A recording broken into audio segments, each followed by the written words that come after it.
Yes. The Leaf Spring Army sends its regards.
Hello, everyone. I'm the Enforcer, and I'm accompanied by Enforcer Matt.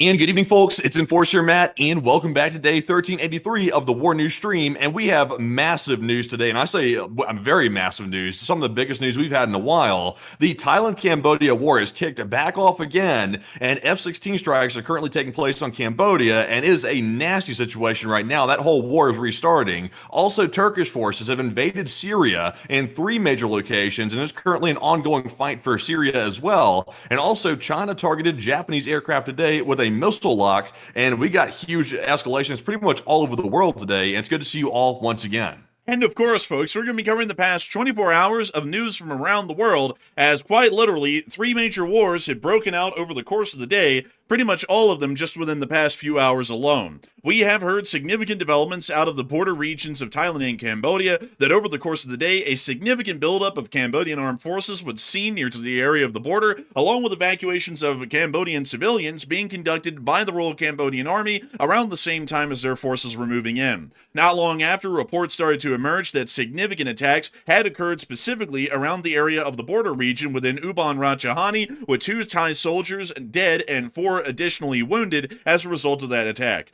Additional firefights have also broken out along the majority of the border along the Sisaket, Surin, and also Sakau areas, along with the Thai Air Force now conducting airstrikes within Cambodia with their S-16AMs. 8 airstrikes have been confirmed so far by the Thai Ministry of Defense, along with a strike directly on a casino that was alleged to be a command post for the Royal Cambodian Army. They make their money and then they spend it all in one place, a very efficient command structure.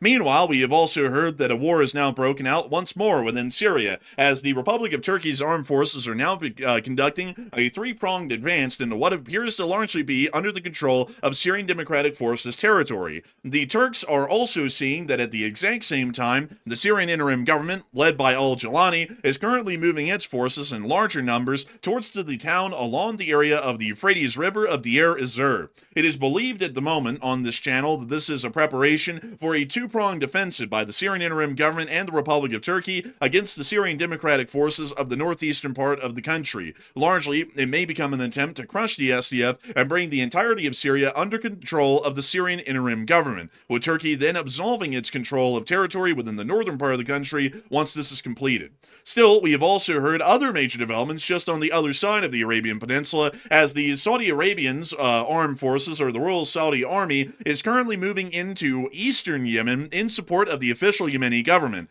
This is after the Yemeni Houthis of the eastern part of the country, currently involved in the Yemeni civil war, appear to have been strengthening positions along the area of the active line of contact inside of the central region of the country. As a result, the Royal Saudi forces are now moving across the border in mass and will be supporting in armed force the official Yemeni government in the current civil war, which this may turn or eventually evolve into an offensive by Yemeni government forces and the Royal Saudi Army. Additionally, we have also heard of an ongoing coup within the Ivory Coast nation of Benin, as coup forces or rebel forces are now attempting to dissolve the current government and bring the country under the control of another military dictatorship within the region, incredibly similar to what happened in Burkina Faso. Currently, the French Air Force and the Beninese Air Force are both currently involved in attempting to suppress and destroy rebel forces that are attempting to overthrow the government at this moment. The United States of America has also given a statement to U.S. citizens within the area to shelter in place, as it is an incredibly tenuous situation outside, and it does appear that there is a significant amount of airstrikes and ground fighting currently happening within the capital of the country, Porto Novo. Outside of Benin, we have also heard other significant developments even farther than that, outside in the area of East Asia, as it does appear that according to the Japanese self-defense forces, they have now stated that the People's Republic of China's Air Force, over the course of the day, has actually locked onto a Japanese Air Force aircraft that was operating around the area of the Senkaku Islands, and appears to have actually had an active radar and missile lock at the time, which set off the RWRs inside of the Japanese aircraft. This is considered to be an incredibly large provocation, as the People's Republic of China was quite literally one trigger pulls away from firing an air-to-air missile at the Japanese Air Force's aircraft, which were lawfully operating over Japanese airspace around the area of the Senkaku Islands, as along around to the island of Yonaguni. Meanwhile, we have also heard other major developments inside of the region of the Eastern Caribbean, with the hunt for Captain Crack Sparrow, as it does appear that the United States of America is continuing its actions, at least in the area, with heavy GPS interference occurring, and some FA-18 Super Hornets launched out of the deck of the Gerald R. Ford currently conducting racetrack patterns several hours ago around the island of Curaçao. Outside of that, Venezuela is also continuing to attempt to bolster and build up its armed forces at the moment in potential preparation for a war with the United States. Inside of Europe, we have also heard that it appears that the major European powers will be having their meeting tomorrow on Monday with President Volodymyr Zelensky, although the Polish were not invited, which appears to be showing that there is some sort of a fracturing currently within the Polish government that's signaling a very confused message to the other major European powers, and so they're excluding them from the talks which will be held in London on Monday. Outside of that, Ukrainian armed forces have also inflicted significantly high casualties onto the Russian Federation's armed forces over the course of the day, with the Russian Federation also seeing that their economic position is once again worsening, and the Russian government has given official support to the Venezuelan government. Before we get on into all of this news, however, we actually have breaking news that is happening at this moment right now. So, Matthew, what do we got? All right, so we do have a breaking news update right this second. This is coming out of Thailand and Cambodia right now. We are hearing active reports of a very intense clashes, heavy artillery fire, and also small arms fire right now on the border. It looks like it's spread to at least 5 new areas along the border. So this thing is breaking out quick. Also, by the way, I want to let y'all know that we heard about this beginning just about, I would say, 4 or 5 hours ago. So this is a very fresh situation, and these these places you see right here on the screen, this is where the fighting has currently spread to, and it looks like it's very heavy fighting. And also, the death toll has risen to 2 Thai soldiers deceased and at least 4 injured, at least so far. So this situation is really boiling over quick that we're seeing right now. But Enforcer, what say you? It does appear that at the moment we are now getting updates, at least from the Second Army area of the Royal Thai Army, that there are now firefights breaking out at Chongmang Ma, Hill 667, Huai Ta Maria, Kana area, and Presa Ta Muan, which are now new areas where firefights have now broken out between the Cambodian forces and the Thai Army. It does appear that at this moment we are starting to see that the Second Army area is largely embroiled along the entirety of the border in active firefights with the Royal Cambodian Army. And of course, folks, we're actually going to be getting into covering that news and everything that's been going on so far here in this moment. But before we do, I do have to say that tonight is the Sunday fundraiser night, and holy moly, Greg Carrier just threw in a $500 donation to the fundraiser for Razom for Ukraine. Unbelievably massive support. And of course, folks, tonight is a Sunday night fundraiser. If you would like to support, which the LSA always does, our fundraiser tonight is for Razom for Ukraine, which is an absolutely incredible nonprofit that has been helping out the humanitarian situation inside of Ukraine. And so with that, folks, we are going to be getting on into our major news. Of course, tonight is nothing but major stories. There are no small stories. Every single one of them is actually massive. And we're going to be moving into at least the first war that's broken out over the course of the day at this point. That will be taking us directly into Thailand and Cambodia. Over the course of the day, details started to emerge that the peace deal that was shredded by both the Thai and the Cambodians about 2 weeks ago was going to be coming to an inevitable end here quite quickly. To explain a little bit of the tensions that exist between these two countries, the tensions exist due to some cultural differences, which are somewhat minor, but more importantly, over the ownership of a small temple that is along the border called the Preah Vihear Temple. This temple is actually claimed by both the Kingdom of Cambodia and the Kingdom of Thailand simultaneously, with Thailand attempting to continuously assert that the Preah Vihear Temple is actually a part of Thai culture and history more so than it is Cambodia's, and for that reason, the temple should be released to their control. Many international court battles have been fought over this very matter, with most international courts stating that the Cambodians claim ownership of this temple due to the fact that it sits on their side of the border. As a result of this, recently, we have seen in prior decades that small clashes have broken out between the Thai and the Cambodians along the entirety of the border, largely over the issue of who owns this temple. Recently, at least around 8 months ago, Cambodian forces actually, through some sort of a provocation of a sort, crossed the border near to the Preah Vihear Temple area, planted anti-personnel landmines on a footpath used by the Royal Thai Army, and as a result, 2 Thai Army soldiers were wounded, with both losing their legs as a result of the explosions. That started the first phase of the conflict that we saw this year, where significant battles were fought quite literally along the entire length of the border. Afterwards, the United States of America got involved and generally completely buried the fact that the Preah Vihear Temple is the issue, and then pushed for a peace treaty to be reached by both sides. A ceasefire was then established, and later a peace treaty was legally ratified by both Thailand and Cambodia, with the United States being the third-party intermediary, with this peace treaty being signed in Kuala Lumpur in Malaysia.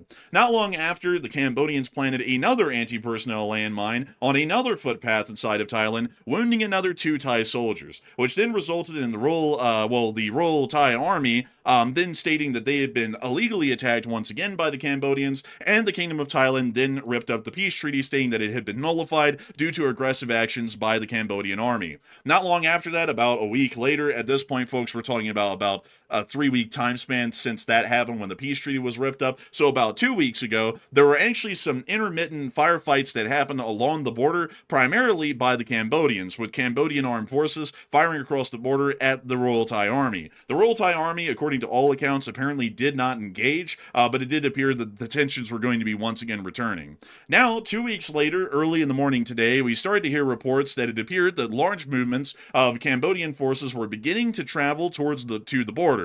And we were able to see that reports of T-55 main battle tanks, of course an older variety, but these are some of the most advanced main battle tanks under the control of the Royal Cambodian Army, along with BM-21 Grad MLRSs, were advancing towards to the area of the border. These forces, primarily that of the main battle tanks and artillery pieces, were heavily seen when the major battles broke out earlier in the year between the two sides, and generally precipitated any sort of action that was conducted by the Royal Cambodian Army. Additionally, more information started to emerge this morning that the Royal Cambodian forces were actually conducting evacuations of civilians from near border areas, at least directly along the border and several miles into the Cambodian side. This started to indicate that the Cambodians were already pre-preparing the area for offensive actions against the Royal Thai Army on the Thailand border, and this was to generally clear out civilians from being possible collateral once the firefight started to begin.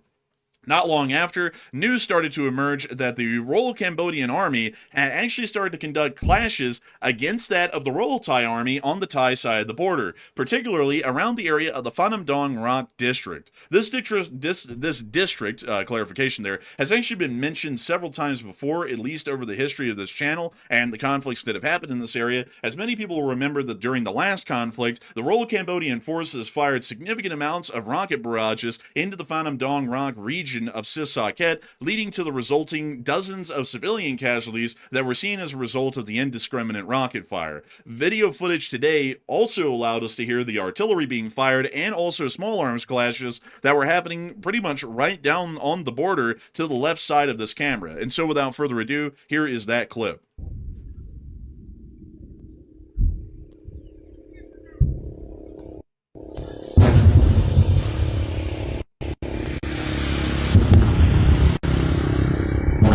You can hear the sounds of artillery fire in the distance and also small arms fire. It appears that the motorcyclist was not fazed at all by the sound of war happening just about a mile down the street.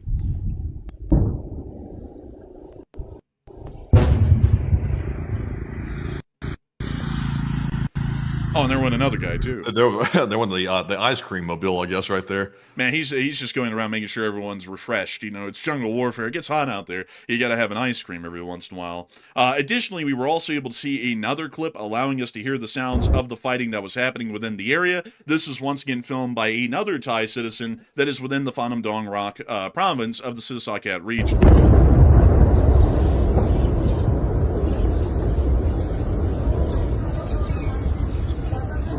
That's pretty heavy. That is quite heavy. We're not exactly sure what the loud reports are. It could be Royal Thai Army artillery firing at the Cambodian positions, or it may be Royal Cambodian artillery, which would be a little bit more unlikely considering that the Royal Cambodian Army is heavily MLRS-based, meaning that they conduct mass saturation rocket barrages as their common strategy or tactic, at least in artillery fire. So we would largely believe that this is actually outgoing fire being conducted by Thai artillery forces near to this area of the border against the Cambodians. Still, nevertheless, information did emerge later that during one of these attacks in the morning, a Thai soldier had actually been killed in one of the opening barrages by the Royal Cambodian Army, and it did appear that several were wounded as a result. Just before we went live on air, the Royal Thai Army has now stated that the number is increased to 2, with one of the soldiers wounded earlier in the day now succumbing to his injuries and dying inside of a hospital within the region. There's an additional 4 wounded, although their condition is currently not known at the moment, meaning that this number of deaths as far as the Royal Thai Army is concerned may continue to rise as these wounded may succumb to their injuries and die over the course of the remaining several days that will be resulting as a part of this clash. Outside of that, we also saw more reports that were coming out that apparently the Royal Cambodian Army was also using grenade launchers of an unknown type that were being fired at Thai positions. I want to say that they're an unknown type because we do not know the exact kind of firepower that's being leveraged, at least from the very vague statement that we got from the Royal Thai Army. There are multiple different varieties of grenade launchers, including underslung rifle grenade launchers, which are single shots that have to be reloaded, meaning the rate of fire is somewhat low, and there are also automatic grenade launchers like the AGS-17 or the Mark 40 or Mark 19, which are able to conduct high rates of fire with grenades 40 millimeters in diameter, which generally is considered to be quite a significant amount of firepower to leverage against an enemy infantry unit. Still, the Royal Thai forces have responded in significant form, with the Thai Army spokesperson, or the Royal Thai Army spokesperson, Major General Wentai Suvari, confirming that the Royal Thai Air Force has used F-16AM multi-role fighters to conduct around 8 airstrikes on Royal Cambodian Army positions. One of these positions is actually that of a casino, which apparently was being used, at least according to the Thai forces as some sort of an operational center for Cambodian command within this area of the front. Unfortunately, we do not know exactly where this casino was directly along the border, so this marker, while having a location on the map, is an unknown location in general. This could have occurred anywhere along the line of contact from Senkaku all the way to Ubon Ratchathani. We're not exactly sure where this was, but we did get a video showing the smoke rising from the aftermath of the strike from the guided bomb or bomb that was dropped by an F-16 AM directly onto the casino off in the distance. Here's the clip. What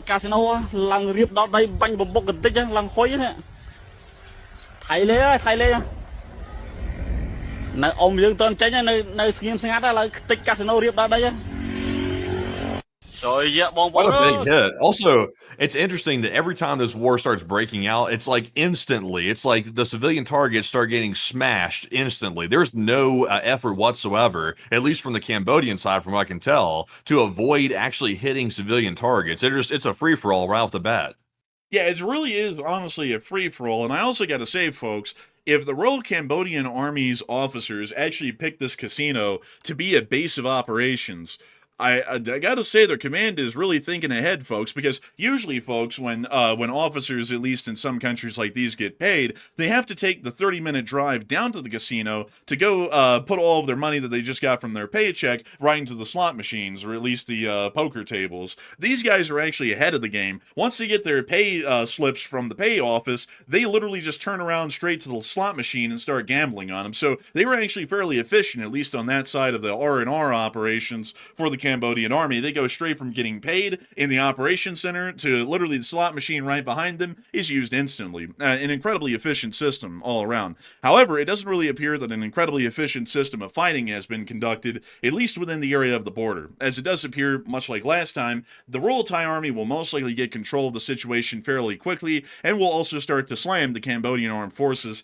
considering that the Cambodian Armed Forces is, quite honestly, folks, very bad off in terms of equipment, pay, and also training. The Royal Thai Army is generally a step above that of the Royal Cambodian Army, and while the Cambodians do have at least some fighting zeal, it appears, they don't really have the ability to carry that on for much longer. The last time this conflict broke out, the Thai were starting to wipe the floor, at least later on against the Cambodian Army in the border regions, and not only that, we're actually able to make encroachments across the border and take control of key strategic positions that are inside of Cambodia along the ridgeline that makes up this border and hold those for quite a long time. So I would have to be honest with y'all, I do not know why in the world the Cambodians would decide to conduct an offensive action against the Kingdom of Thailand, considering that turned out quite poorly the last time, but it appears that they have done that once again today and are going to be getting themselves into another full-blown war right after many people believed that this was a war that had ended and would never start again.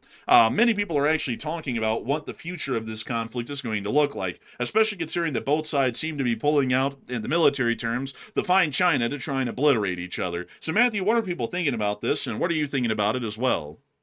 All right. So this war right here, which many politicians believed were actually over with and they were ended, it's actually started up extremely quickly, just out of the blue. We had some warning yesterday that something might be brewing, but it was kind of hard to tell yesterday. But obviously today it has boiled over into a full-scale war, restarting yet again. So we've seen the F-16 strikes by the Thailand side on Cambodia. We've seen Cambodia returning massive fire, and there's currently expanding fights along the border, and it seems to be right back to status quo. So what are your thoughts? 56% said this will get very ugly over days, while 21% said this will calm down very quickly, and 13% said this will become a prolonged war. So kind of like the enforcer said, Cambodia does not have the real ability to wage a long war because Cambodia does not have a real air force. So Thailand does, and also Thailand is generally supported by the United States, at least hypothetically they are. So that should make it pretty hard for Cambodia to hold out for very long. So I've seen some people in the chat say,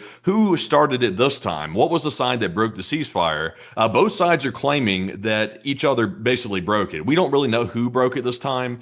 They're pointing fingers at each other, and there's a lot of lies and misinformation floating around, so it's kind of hard to tell. But clearly, Thailand is laying the hurt on the Cambodians. But so far, though, we've not heard any casualties from the Cambodian side. We have heard at least 2 confirmed deceased soldiers on the Thai side, which is kind of surprising, considering that Thailand is better armed. armed, but not a good situation. But Enforcer, what say you? I would have to say that this is certainly going to be getting much uglier over the next coming days. We've already gotten a preview of what this is going to look like several months ago when this conflict started originally, at least in the present day, and we did see that the Royal Cambodian Army generally starts to conduct mass saturation rocket barrages in broader areas, not even strategically viable or important, generally aiming at conducting as much damage as possible along the border region. This always results in significant civilian casualties, as many people will know of the 7-Eleven attacks, and also the attacks on the hospitals and so on that were conducted in the area that did result in dozens of Thai civilians being wounded and killed. We also understand that the Royal Thai Army will not be holding back at all on conducting attacks against Cambodian positions, and will most likely start to use their air superiority, which they have by de facto, considering that the Cambodian Army does not have an existing air force, to start conducting airstrikes against the Cambodian armed forces and also any strategic infrastructure or positions that they hold on their side of the border. The Royal Thai Army also is better equipped on the ground and will be able to conduct precision artillery strikes to support their offensives against Cambodian forces, and of course those forces will also be supported by fairly advanced armor, at least compared to what the Cambodians are able to field, which is generally T-55s en masse and T-62s in somewhat smaller numbers. As a result of that, we will most likely see that the war will heavily favor Thailand, although civilian casualties on the Thai side will be somewhat significant, especially considering that the Cambodians will start larger rocket barrages. One thing I will have to say is that while Enforcer Matt is correct that we do not know exactly who started this conflict today, I can generally tell y'all that it is most likely the Cambodians that have started the conflict today, because not only did we see proof of them moving forces to the border earlier in the morning before fighting had even begun, we also saw that they were conducting pre-evacuation of civilians from the area. Now, unless if the Royal Cambodian Army has top-tier intelligence like the CIA and was able to know that the Thai were going to attack them later on in the day, it wouldn't really make a lot of sense for them to move their forces in the area and simultaneously move the civilians out to avoid any kind of collateral casualties in the civilian population. This generally leads me to believe that they were planning to conduct this attack against the Thai earlier on in the day, and that's why they started to conduct the pre-evacuations of civilians from the border areas. We didn't see anything similar like that from the Thai, which would lead us to believe that they had absolutely no plans of conducting any significant actions against the Cambodians that would result in artillery fire or reprisals from Cambodia, and also due to the fact that the first casualties in this exchange so far were 2 Thai soldiers, would generally tell us that, at least during that time, the Cambodians actually had the jump on the Royal Thai Army and were actually able to ambush those soldiers at that outpost, maybe when they were in some sort of an exposed position that led to both of them being heavily injured enough that they would succumb to their injuries and die later on in the day.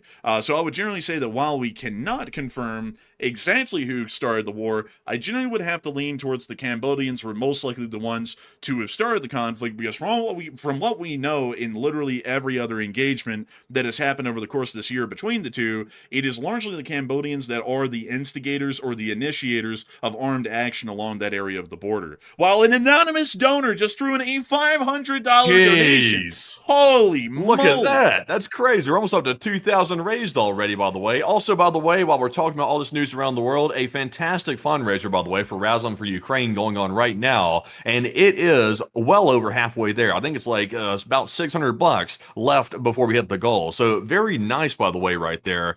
Also, by the way, Enforcer, I think we're going to get more information about this Thailand-Cambodia situation pretty quickly, because remember, this situation right here, there was a whole ceasefire, there was a whole rigmarole about this situation from the United States brokering that ceasefire. I would imagine we're going to be hearing from the U.S. leadership very, very soon about this, because they have a vested interest in ensuring the situation does not get too out of control for political reasons. So we'll probably be hearing more tomorrow, I would imagine, if not maybe later tonight, probably in the morning though, about where this is going to go and what the U.S. is going to try to do to bring this to an end. But considering the fact that the ceasefire has officially failed, and it's failed badly, I'm not sure what's left at this point, considering that it's been broken. I would have to say there isn't really a lot left, folks, and That is actually something that is a little bit interesting here, is that this war was technically over up until about 3 weeks to a month ago. And many of you all will know that the United States has been heavily involved in the past in negotiating a ceasefire initially between Thailand and Cambodia, and then ratifying a peace treaty between the two sides. What is fairly interesting about that process is that we understand that both parties were actually treated equally, with the United States not giving deference to one or the other as the defending party or the aggressor party. And generally, the peace treaty and ceasefire did not really address any of the underlying issues that were involved in the conflict, which has been talked about endlessly on this channel in months prior, when these ceasefires and peace treaties were actually initiated, that they were cheap ceasefires and peace treaties and generally were not going to stand because they actually did not resolve the underlying issue that led the two parties to conflict in the first place. Turns out that over the course of 8 months, that ended up being a completely correct analysis, as we are now seeing that not only was the peace treaty completely ripped up as a result of it not really addressing any underlying tensions and the war pretty much restarting organically on its own, but now both sides are truly back into a full-blown shooting war, much like they were earlier in the year when the original ceasefire was laid into effect and pretty much put onto both sides. So I would have to be entirely honest with y'all here, not to get into this for too long, but I mean, you know, we've been saying for about a year at this point that cheap ceasefires and cheap peace treaties don't produce anything but far worse results on in the future, and y'all are literally looking at a living example of that today. It came full circle from us just saying that to it actually happening. So if it can happen here, it can happen anywhere, and that's generally why foreign policy can't push an all-war or an all-peace approach in every situation. It generally has to be custom-tailored to each situation, and of course, once again, folks, the United States is not in omnipotent power. We're not a godlike nation. We can't come in and turn wars on and off like turning on and off the faucet. Generally, we can try and stop a war, but if we can't stop it, then all we can do is generally curb who in the world's going to win and who's going to lose. And even still, we don't have a full-on determining result in that either. But moving on out of the Cambodian war, because it's only one of the three that started today, you know, I don't want to get y'all... Go ahead. Oh, we got breaking news, by the way. Right now, we are hearing that it looks like, believe it or not, Thailand is conducting a second wave, an entire new second wave of airstrikes in the last few minutes with their F-16 fighter jets. So that is one of the biggest things that Thailand can do on the Cambodians right now, is launching these large F-16 aerial strikes on their forces. And we're hearing initial reports that they've done it again. They struck artillery and command sites of the Cambodian army in the Adar Minche province of northern Cambodia. So that's what we're hearing right now. So they've done an initial strike. We saw that earlier. They're doing another one now. So the Thai are not wasting time. They are starting to wipe out Cambodian positions, literally a section at a time, and they're doing it again right now. And it does appear that a second wave of strikes is now happening at the moment. The Thai Air Force is mostly going to be targeting and striking command posts once again, as it appears that they're trying to heavily discoordinate and confuse Cambodian forces on the ground due to a lack of higher command living generally at the moment. So that seems to be the general plan by the Thai at the moment, is to soften up the Cambodian forces by largely destroying their command. And then after they do that, they'll mostly have a much easier time dealing with the Cambodian army, which will be heavily uncoordinated in their offensives across the border if that is deemed necessary here within the next few days.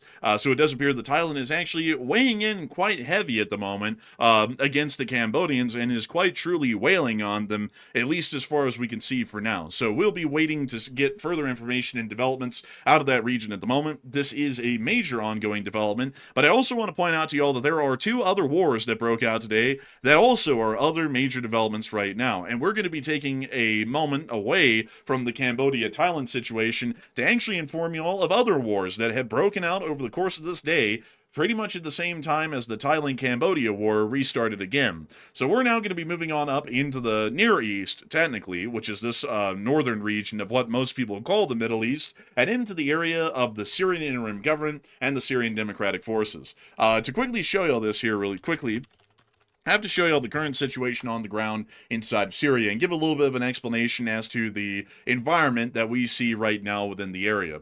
This is the current existent sort of a state that Syria finds itself in.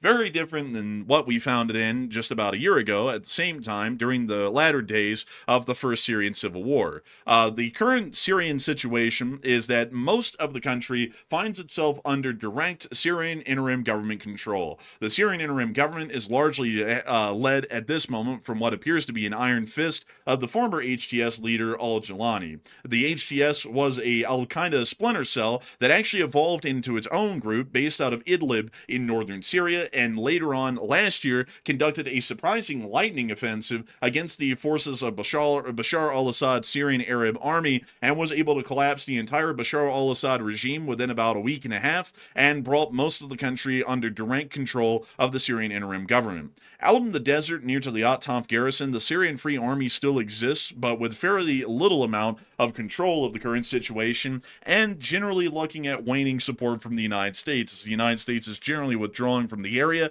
which is generally the only thing that was keeping the Syrian Free Army alive. The Druze rebels have also created their own autonomous region around the area of the As-Sawaida government, or at least around the city of As-Sawaida itself, which finds itself outside of the control of al-Jilani. This has been an ongoing conflict for a while, and Jilani forces have actually conducted massacres and genocides within the area of the region of As-Sawaida in the past, with those being documented here on the channel. But the larger faction that is not under the control of the Syrian interim government actually lies to the northeast of the country across the Euphrates River.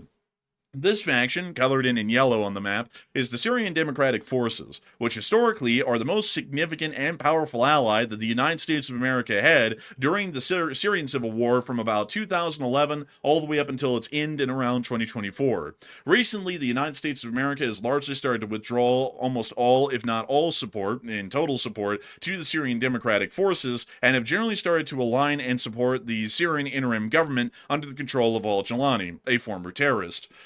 Because of this, the Syrian Democratic Forces finds its geopolitical position fairly weakened, considering that right now they are looking at a Syrian interim government that has made it incredibly clear that they will be uniting the whole of Syria at some point, one way or another, generally meaning that the autonomous region of the Druze will be crushed eventually, along with the Syrian Free Army and also the SDF. But the Turks, who also have incredibly high tensions with the SDF, view them as a semi-autonomous Kurdish state, which is something that the Turks have a huge problem with, considering that the PKK, which was a Kurdish terrorist force within southeastern Syria, or more so, southeastern Turkey, had been conducting terrorist actions and attacks against the Turks for quite literally 40 years. And there has been alleged collaboration between the SDF and the PKK in prior times, although that's never been confirmed outside of Turkey. Today, it appears that both the Syrian interim government and Turkey are now starting their own invasion of the SDF regions, as news started to emerge today that Turkish forces were now advancing in 3 different areas of the regions controlled by the SDF.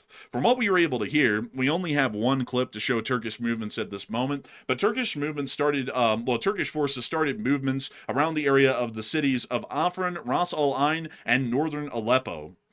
To show you all these regions and give you all an idea of what we're seeing right now, the city that is being advanced into at the moment is directly along the border at Ras Al Ain. This is actually right along, let me see if I can show you all this at the moment, that is right along the border with the Turkish armed forces, well, actually with the SDF, and it does appear that there are significant advances happening there at this moment. Additionally, we also heard significant movements around the area of Afrin, which is near to the area of the city of Aleppo, which is within the northern part of the country. Ras Al Ain is somewhere up in this general area just to the northwest of Aleppo, and we are hearing of significant movements of Turkish forces within this area. We're also hearing of significant movements of Turkish forces just to the north of Aleppo, around the area of Al-Bab, and also around the city of Aleppo itself. This generally lets us know that Turkish forces are on the move at this point throughout the entirety of the country and are attempting to make it towards to the areas or into the areas of SDF control. We did get this video here at least showing one column of Turkish armed forces on the move within this area with this clip. This right here is a Kirpi armored car. And these appear to be the primary armored personnel carrier or armored car that is being used by the Turks within this convoy. It's crazy work. It seems like a lot of military equipment heading in here, especially from three different directions. That's a big deal too. So it looks like the Syrians are actually sending tons of forces to meet the Turks here at the border. So I'm beginning to wonder what does Turkey accomplish? What is their goal that they're trying to accomplish here? Are they trying to go in and take, for example, border areas? Are they trying to fight the Kurds? What exactly is the goal at this point? Because it's a pretty large three-pronged invasion. It is a fairly large invasion. We did see that Syrian Democratic Forces are on the move currently, moving towards these areas to prepare to defend their region and try and stop the Turkish advance, which was seen in this clip. These vehicles here generally appear to be civilian, but they are a part of the Syrian Democratic Forces and their armed element, which defends their region.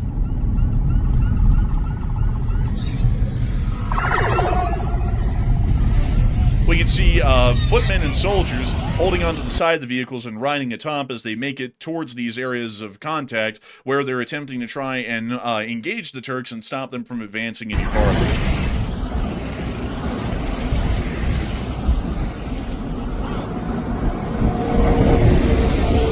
We also see that they're accompanied by a limited number of armored cars and APCs, including American-made Max Pros, which have been provided to them in the past, along with Humvees, which can be seen at this part of the convoy.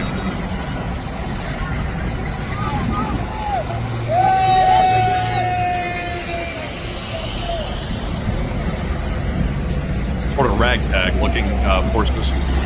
Yeah, really no Syrian force right now is incredibly well put together. Even the Syrian Interim Government forces look this bad off in terms of equipment. And this is going to be dangerous too for al-Jilani, because Jilani's forces are about to get spread really thin because they're having to go meet the Turks, which are bringing in pretty large forces to that part of the border, and that's going to be a big deal. And I would imagine, because of course there's always internal power struggles going on inside of Syria, that they'll probably be fighting with other factions. They're going to probably rear their heads up while this is going on. They're probably going to try to take advantage of the situation and basically spread the Jilani forces thin. And we could be looking at a really, really ugly situation here that's breaking out that kind of gets started basically by this invasion by the Turks.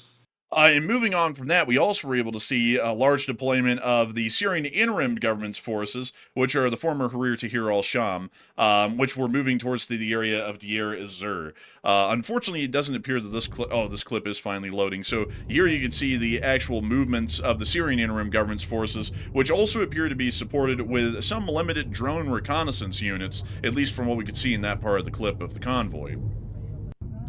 We can also see them being supported by the usual Toyota Hilux with the Gush gun mounted in the back of the bed, and also other vehicles as well, which will give the Syrian Interim Government at least a little bit of additional firepower, including what appears to be the War Wagon, which looks to have a 50mm anti-aircraft gun mounted in the back of the truck to provide some heavier fire support to their infantry.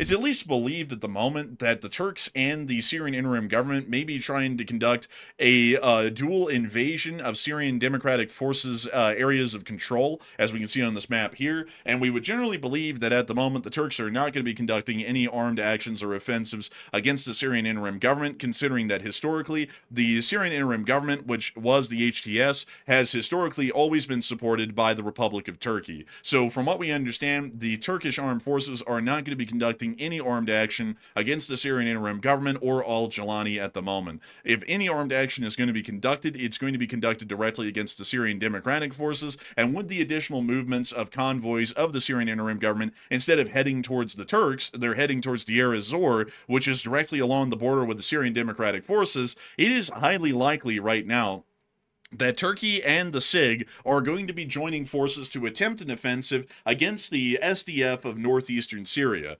This is going to be something that is incredibly questionable, as the Syrian Interim Government has had an incredibly questionable record with their treatment of civilians and citizenry of the newly formed Syrian Interim Government within their borders. Significant massacres have been conducted against the Alawite Arabs of the coastlines around Tartus and Latakia, along with the Druze people of southern Syria, which have been treated so poorly that they've actually ended up rebelling against the Jilani government and creating their own autonomous region to try and avoid further persecution, massacres, massacres and genocides by the Syrian government, which is led by al-Jilani and generally supports the majority ethnic faction that is currently in control of the government.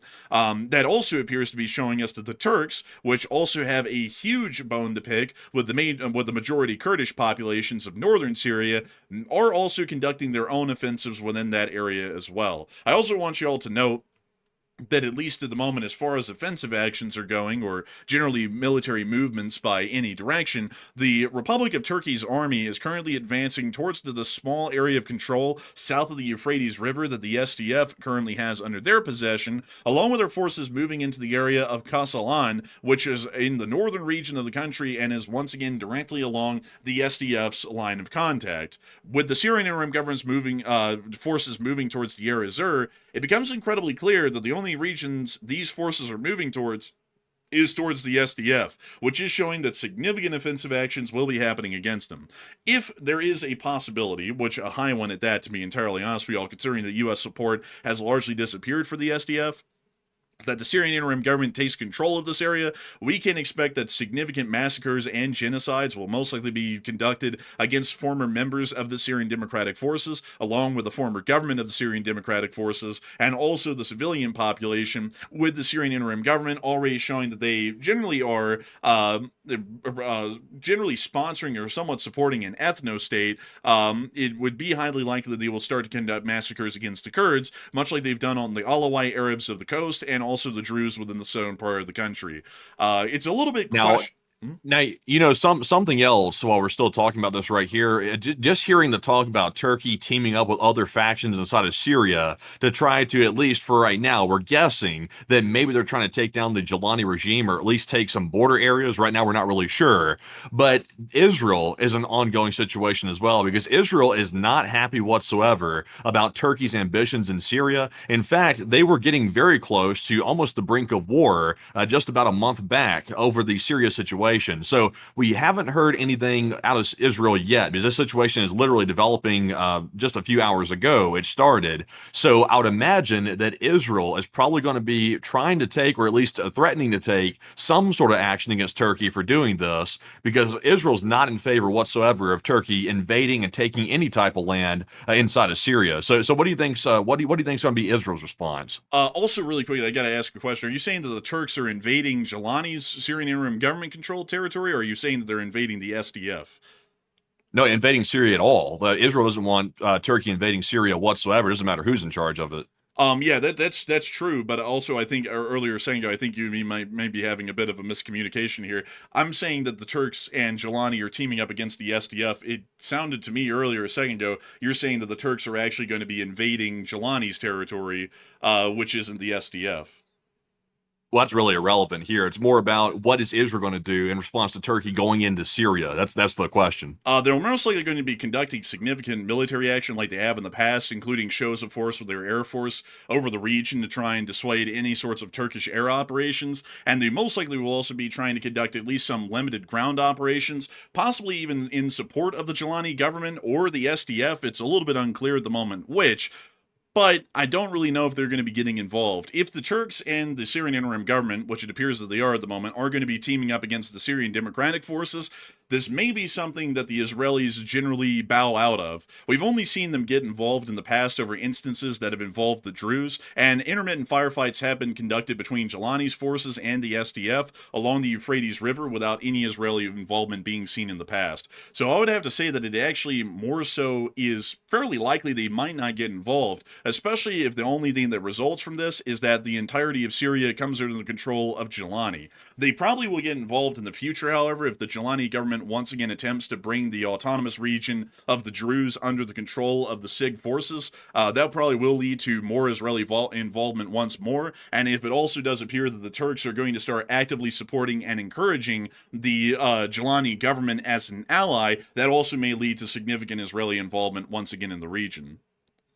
Yeah, I'll be curious to see because I've seen some people saying that Israel might take action against the Turks for invading what they're doing right now. But I'm not. I mean, personally, I think Israel's going to wait and see on this one. I know Israel seems to be very trigger happy these days, but I think they'll wait because getting into a war with Turkey, who is a NATO member, that would be very complicated and very sketchy, to say the least, for Israel to go to war with Turkey. So they'll probably sit back and wait, would be my guess, and they'll see exactly what Turkey's ambitions really are with this invasion, because right now it's kind of up to speculation. It looks like, based on the poll here, it looks like a lot of people have different opinions about it as well. And it does appear that a lot of people are having a whole bunch of different opinions on this. And also, Matthew, what are people thinking about it? And what are you thinking about it as well? All right. So the question right now is, what is Turkey's goal with this? Because obviously Syria is mobilizing a major defense against it, and Turkey's launching a three-pronged invasion into the border areas of Syria. So 46% said Turkey is merely trying to take the border areas, while 29% said Turkey wants to take Syria as a whole, or at least get control of it, and 13% said it's really just an anti-terror operation by Turkey, and they're simply taking care of some terror groups that they want to deal with. So me personally, I would say that Turkey is probably looking to create some sort of buffer zone and take some territory on the border, that is. I don't really see Turkey wanting to take over Syria. That would be a hell of a goal, and also create some very bad issues geopolitically in the Middle East, because I'm not sure if Israel's in favor of that, which I know they're not. So that would create some complications. So I'm with the 46%. I think that's what their goal probably is. But Enforcer, what say you? I would actually have to say that I'm not necessarily with any of the poll results. I would actually believe that the Turks are most likely supporting a Syrian Interim Government offensive into SDF-controlled territory to attempt to crush the SDF, which is majority Kurdish, and to bring the entirety of the country under the Jelani government's control. Considering that the Turks have supported Jelani's forces from practically day one in their inception around 2014 in the midst of the Syrian civil war up until the present day, there really is no reason to believe that the Turks are going to be conducting an armed offensive into their territory, because that would be like the United States supporting, say, Mexico and a new government in Mexico, and then after that new government comes into power, we invade them and take about half of Mexico. It wouldn't really make a great deal of sense, at least on the foreign policy level, because we just went through sponsoring and supporting, or at least in Turkey's position, they just went through sponsoring, supporting, and arming the Jelani forces to crush the Assad regime, to take control of the country, to then invade them afterwards and take land from them. They armed their own enemy at that point, and then they're also going against their own ally that they've been sponsoring in the region. So I would say that it's fairly unlikely that they're trying to take land, especially considering that right now, while Jelani's forces are pretty much going through hacking and slashing the majority of the populations that are not Sunni Arab within the region, they generally have brought at least some relative level of control and peace to their regions beyond the endless genocides and massacres that they're conducting against the minority populations in the country. However, the Kurds in the north, which are generally the SDF, the Turks absolutely hate them and have made that clear in the past. They have conducted airstrikes against the SDF. They've also alleged that the SDF has had directly involvements with the Kurdish terrorist forces within southeastern Turkey. And not only that, the Jelani government has stated that the SDF is in violation of the agreement that was originally made at the end of the Syrian civil war when Assad fled the country, that they were going to reunify the entire country under one government, under one united armed force, which is something that the SDF has not upheld after it saw what the Syrian Interim Government turned into under the control of al-Jelani, which they then backed out and have remained a generally independent country from that of the Syrian Interim Government, making the situation far more complicated because the Turks aren't invading Syria, they're either invading one faction or the other in Syria, which in this case it's most likely going to be the SDF, because they generally are wildly unfriendly, if not hostile to the SDF, along with the Syrian Interim Government being wildly hostile to the SDF, and the Turks and the SIG get along quite well with each other, or generally the SIG and al-Jelani get along incredibly well with each other. So I would generally say they're probably joining forces in an offensive to see that Jelani can bring the entirety of Syria under his control, and after that's conducted, they'll then most likely crush the Syrian Free Army and then attempt to push out the Druze autonomous region and bring that under control. And we just hit the goal! We've hit the goal! Hey! Let's go! Jaga, Igor! Look at that. We've smashed the goal right there. And also, we are now well above the goal, actually, thanks to Chef Danny B. But look at that, by the way. The goal has been smashed. Another successful fundraiser for Razum for Ukraine. So while we're talking about all the wars breaking out, Ukraine is still getting funded. So that's great work. Hey! Yay! And it's a wonderful thing. It's an incredible thing. And it's actually amazing to know the Lee Spring Army has been supporting these fundraisers for 1,383 days, and that we've hit another fundraiser goal tonight, literally only an hour into the show. I've got to say, it's a massive and incredible thing to know that so many people continue to band together and support these amazing nonprofits around the world, especially those in Ukraine, because y'all are helping to save Ukrainian lives, especially that of civilians and children in Ukraine through y'all's support. And not only that, that allows for the Ukrainian government to take their eyes more so off of the humanitarian perspective and focus their efforts directly on fighting and winning the war, which is a humongous sort of a feat to try and achieve for the Ukrainian Armed Forces. And so I get to give you all a massive thanks so much once again, because the Lee Spring Army will never truly die. And these fundraisers always prove that every single weekend. And so with that, folks, we are going to be moving on out of the Syrian Interim Government situation, or generally what appears to be an offensive against the SDF that is now happening at this moment. And once again, folks, we might be getting updates on that through the stream, and we also are probably going to be getting updates on that tomorrow. So y'all can generally expect a short war video is highly likely tomorrow, considering that so many different situations are now developing within the area. Also, additionally, before we move on from the situation going on in the northeast of the country, there appears to have also been an explosion at the former Four Seasons Hotel within Damascus. The Four Seasons Hotel in Damascus still holds the Four Seasons name, but it is not affiliated with the Four Seasons Hotel chain at all. It just simply holds the name that it once had before the Civil War started. Still, an IED was exploded, apparently in the parking lot of the hotel.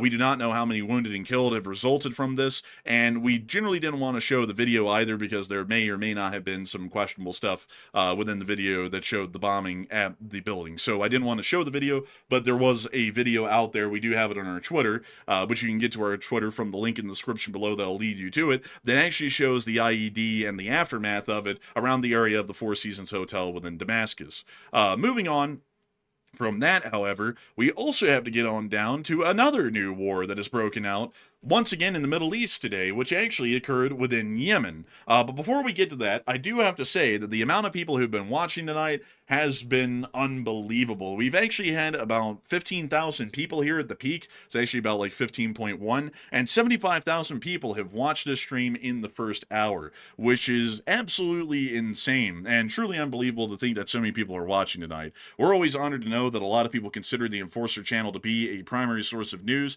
and if y'all have been enjoying so far, please make sure to like, comment, and subscribe. We cover news like this on live stream every single night except for Mondays at 10 p.m. Eastern Time, 6 days a week. So you can always find the major news and developments around the world in this kind of researched form and depth practically every single night. But with that in mind, folks, we are going to be moving on to the rest of our news for the night. But before we do, I do want to take a quick moment to recognize as many people as we can who have supported the fundraiser tonight. We are currently at $3,035 raised, which is $535 above the fundraising goal, and we want to give as big a shout out as possible to all of the people who have supported this fundraiser as best they could. We'll unfortunately only be able to call out top donors that have thrown in over $50, because in an attempt to shorten the list, we've tried to just get top donors, because if we read everyone off, it would take an incredibly long amount of time. But we still thank everyone, whether their fundraiser support was small or massive, because every single one of y'all come together to make these fundraisers possible. If it wasn't for all of the donations that were under $50, half of the fundraiser amount wouldn't have been achieved by this point in the show. So y'all are as equally important as all the top donors we want to call out, and we wish we could give the time to call each and every single one of y'all out. But without further ado, Matthew, who are the top donors of the fundraiser tonight? All right, so a very big shout out to Greg Carrier, who threw in the $500 support to the fundraiser, by the way, the largest one of the night, and a huge shout out to Revellion for putting in a $200, the second largest, and then a $150 from Giggity, who put in that $150, of course, and then we had a $139 from Old Warrior, as well as a $100 from Hal Rose, and another $100 from Chef Danny B, as well as a $50 from John King and Nightmare Before Christmas, Kyle Donovan, and Chef Danny B, see yet again. And so far, those are the top donors of the night. And like the Enforcer said, a huge shout out to everybody for donating tonight, because all those donations that add up to help us smash the goal and to once again raise over $1.6 million over the course of the channel for charity. So very good work once again, and the LSA has come through on another Sunday night. But Enforcer, what say you? An absolutely incredible and unbelievable thing to see that we are continuing to fundraise, and not only that, well surpass goals to support nonprofits around the world. It's one thing to cover the news on these very topics. As Brian Maddox throws in a $2.5 thousand donation. Damn! Oh my God! That is crazy. That's the whole original goal right there in one. A huge shout to Brian Maddox, by the way. He literally just doubled the goal in one support. That is crazy. We are now at $5,540 raised, thanks to Brian Maddox throwing in a $2,500 donation. That is unbelievable. And I gotta say, a massive shout out to Brian Maddox. He is now the largest donor to the fundraiser. As a matter of fact, he just took the entire fundraiser basically and doubled it. We haven't seen that in a while. That is absolutely crazy right there. Not a soul asked him, do you want to take it or double it and give it to the next person? He said double it and give it to the next person, and he literally doubled the goal. So that is crazy right there. We are literally less than $500 away now from raising $6 grand tonight. So that is crazy work. Huge shout out to Brian. Man, honestly, man, Brian was sitting there, nobody in the world was saying anything, and then out of the blue, Brian just said, I'll double it and give it to the next person. It's like, dang, that was truly insane, Brian. A huge shout out to you. That is crazy. And not only that, it is really crazy to think how much help this actually provides in Ukraine. Amazing nonprofits like Razom and Nova Ukraine, which are generally the two fundraisers we run these days, help out significantly inside of Ukraine.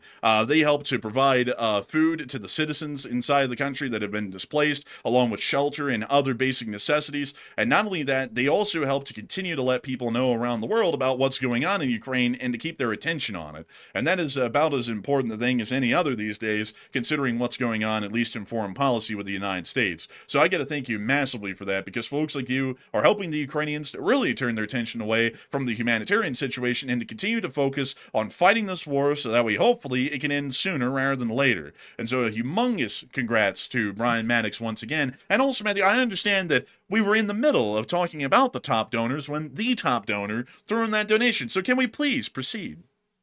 Oh, we were actually done with the whole list right there. We're just saying a huge thanks to everybody once again for helping us to hit that goal. Well, you know something? For some reason, Brian Maddox reset me right there. I was like, damn! I just reset me 5 minutes right there from that massive donation. But with that, folks, it is time for us to take a little bit of a breather so that way y'all can go to a restroom break or maybe get a little bit of a snack, kind of like a commercial break in a sense here. We're actually going to be addressing 3 questions from the chat. I think we actually do have some super chats tonight, crazily enough.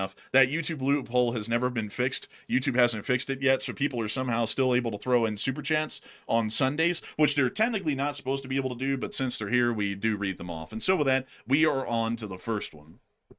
All right. Also, by the way, we have more breaking news happening right now. Today's been crazy, folks. When I say today's been crazy, I mean today's been nuts. We've had multiple wars break out today. We've had crazy developments in China, with China trying to target Japanese aircraft. We have just heard right now that Venezuela is experiencing a statewide massive power outage. We're not really sure what has caused this right now, but there were reports earlier that F-18s were deployed around the area and that there was a U.S. Air Force presence that was taking place off the coast. So we're not really sure what's happening with this right now, but Venezuela right now is experiencing a widespread massive power outage. And also we had heard reports that passenger jets in the area were experiencing heavy jamming and GPS interference around the area as well. So that seems to be several indicators piling up at once that something could be going down in Venezuela, but it's too early to tell. So we can't say that for a fact, but something is happening. And we'll be keeping an eye on that as the best we can, folks. It does appear that there are several power outages in different areas of Venezuela. It does appear that that might indicate some sort of armed activity happening within the area. But once again, we generally have to wait for video or picture evidence or some sort of an official statement to confirm that armed action is occurring at the moment. But with that, I hope that does address that developing story at the moment the best we can. And with that, we are on to the second question. Well, actually, the first question of this segment.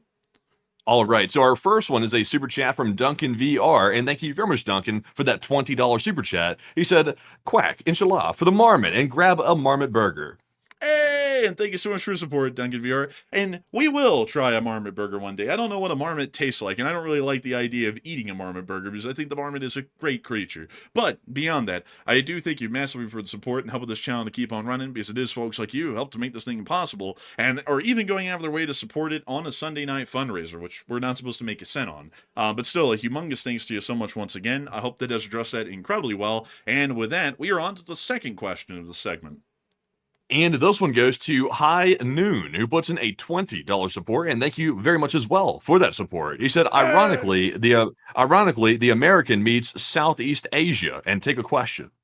And I don't know what you mean by that in particular, but I do have to say, you know, it's like, you know, I just gotta say it a little, you know, it's like, you know, that whole foreign policy approach of just treating everyone like an equal and then bashing them equally and then forcing them into a ceasefire and a peace treaty without actually resolving any underlying issues apparently did age like milk. We've been saying that the whole year. Many people who've been on this channel the entirety of the year can tell you that we've been saying this will not end up well, and, you know, lo and behold, doesn't take an expert. It's always funny to me, folks, because people will sit here and say on our channel that we have no experience in foreign policy, so we have no clue what we're talking about, and then this starts up again, which clearly shows we knew what we were talking about, because through the whole process we were saying this is going to end up being a disaster, and it ended up being one. But that's how it is, folks. That's how the cookie crumbles sometimes. You can just sit here on the sidelines and the bleachers and scream, no, this is a bad idea, don't do it, and then they do it, and then it ends up being a bad idea, and then we all reap the consequences, which, at least in this instance, is basically nothing. We just watched the war start over again, but still not a good situation. And I gotta say, a huge shout out to, we know who it is, it's Hal Rose, who threw in a $333 donation to the fundraiser. Tonight is a crazy night. We are at $5,900 raised on the fundraiser. Holy moly! Unbelievable and absolutely crazy stuff right there. And I gotta say, another massive shout out to Hal Rose, truly a legend of the Leaf Spring Army, like many, who is continuing to help these fundraisers and has gotten up to pretty much a whopping $6,000 raised tonight. So unbelievable. But with that, I hope that does address that well, and we are now on to the final question of this segment, and then we're going to be getting on into the rest of the news for the night. And our last one goes to High Noon once again, who puts in a $20 super chat once more. And thank you very much, High Noon, for that support. He said maybe if they had F4s and A6s, this would make sense. And take a question from the chat. And I gotta say, maybe so. F4s, and I don't know which conflict you're actually talking about there. Do you know which one they were referencing, Matthew? I think they were referring to Thailand and Cambodia, I think. I would say, I actually don't know how that would apply to that situation either, because I don't know who they're talking about, the Thai or the Cambodians. But I do thank you for the support, and we will get a live chat in your honor. So, Matthew, what do we got? And the live chat question here in honor of High Noon is going to go to Sly Bacons, who said, who supplies Syria with their supplies to fight? Where are they getting all that ammo? So that's a good question. They generally just get it from the remaining and surviving ammunition dumps that the Syrian Arab army had under the times of the Bashar or the Assad regime. That's generally where they get most of the ammunition. Outside of that, everything is generally sparse within the country. Nobody's really providing the Syrian Interim Government or the Syrian Democratic Forces at this point with large amounts of arms and equipment that we know of. For example, armored cars, basically both sides hardly have any. The SDF, funnily enough, actually has more than the Syrian Interim Government, but that's because of prior administrations almost a decade ago giving those to them to try and help them to bolster their abilities, or at least in support crew survivability at a minimum, while they're trying to get to the battlefield. So generally, that's where they get most of their equipment from, and that's also why both sides look like basically pirates of the high seas with the kind of stuff they have. It's basically a ragtag force on both ends, both in the SIG and the SDF, with the kind of stuff that they're able to find, how they're able to get around, and everything else in between. It's honestly kind of a miracle that guns aren't blowing up on them every single day from just being absolutely worn out and wasted at this point, because the equipment that the both sides have is absolutely abysmal. So out of the three of these factions, the Turks, the SDF, and the SIG, which are basically basically the three big ones in Syria right now. The Turks are by far the best equipped out of the three, and can really kind of curb or change the situation however they want, and they generally are 100% in support of the Syrian Interim Government and al-Jilani. They've been making that clear ever since he was first brought into an existent force in 2014 by the Turks themselves, because what better says Turkey doing Turkey things than taking a splinter cell of Al Qaeda and turning that into their pet project? That is just modern Turkey in a nutshell. But they took them, supported them enough, and helped them to build up their abilities, at least the best they could, to where they could launch a lightning offensive and crush Assad's regime and bring it to an end. And now they're in control of the country, and the Turks have been pretty much lock in step with the SIG, or the SIG has more so been lock in step with Turkey's ambitions since then. However, one thing that's actually interesting as far as foreign policy goes for the SIG is that while they are generally what can be described as a Turkish installed government at this point, they do actually throw a bone Israel's way here and there to avoid the ire of the Israelis too much. The Israelis, once the SIG came into power, they bombed the hell out of everything that they were in control of, completely destroyed most vehicles and a lot of the ammunition in the country. But after that, Jelani started to play the game a little bit more smart, and he started to allow for the Israelis to use Syrian airspace to shoot down drones. They even assisted in a small degree in shooting down some of the drones that were attempting to attack Israel, kind of throwing a bone Israel's way here and there to position the SIG, at least in foreign policy, as something more of a neutral power as far as the Israelis are concerned, so not a threat, although they are clearly aligned with greater Turkish ambitions within the region of Turkey's attempted mini-sphere that they're trying to build surrounding them inside of the Balkans and also within the Near East and also the Middle East. So I hope that does address it the best I can, at least with that position that they're in right now, but it's a very interesting one to say the least. Anyways, with that, it is time for us to move on out of the questions segment and back on into all of the news that we have today. And it's time for us to finally make it, folks, an hour and 15 minutes into our third war that has started today. That's right, a third war has started today. And actually, there's kind of like a fourth one, but that's a bonus war. We're about to get to that one in a minute. In Yemen, today, and I also have to show you the map on this because this is about as complicated as Syria. So let me go pull up the Yemeni Civil War, and let me go show you all that one, because the Syrian Civil War is technically over, although it's really not. This is what currently exists around the area of the Yemeni Civil War currently. All of the areas in red are under the control of the official Yemeni government. Every area in orange and yellow is also allied with the Yemeni government, and also the area in blue is generally aligned with the Yemeni government as well. The areas in green are actually the ones controlled by the Yemeni Houthis, and the Houthis are supported by the Islamic Republic of Iran through the Islamic Revolutionary Guard Corps. These guys are basically the bad guys. They are terrorists by the literal definition. They conduct unsolicited attacks on international shipping in the southern Red Sea. They just did that again recently. They also conduct significant massacres and genocides against anyone that doesn't fall under their ideological framework. They generally are about as bad as it can get. Recently, they started to conduct some more offensive actions towards the Yemeni government and its allies, at least within this western region, and this has apparently tipped the alarms off inside of Saudi Arabia, as the Saudis are now moving into Yemen in support of the Yemeni government in an attempt to start helping them to crush the Houthis, from what we understand. That is quite an interesting move, and I have to remind you all, we have never seen the Saudis actually go into Yemen to do anything. They have conducted airstrikes on the Houthis in Yemen over about the 11 years that this has been going on. This has been going on ever since the Arab Spring, by the way, but we've never seen them actually go in on the ground in any large form. So this is the first time we've ever seen Saudi Arabia march into Yemen in support of the Yemeni government. But here's the clip.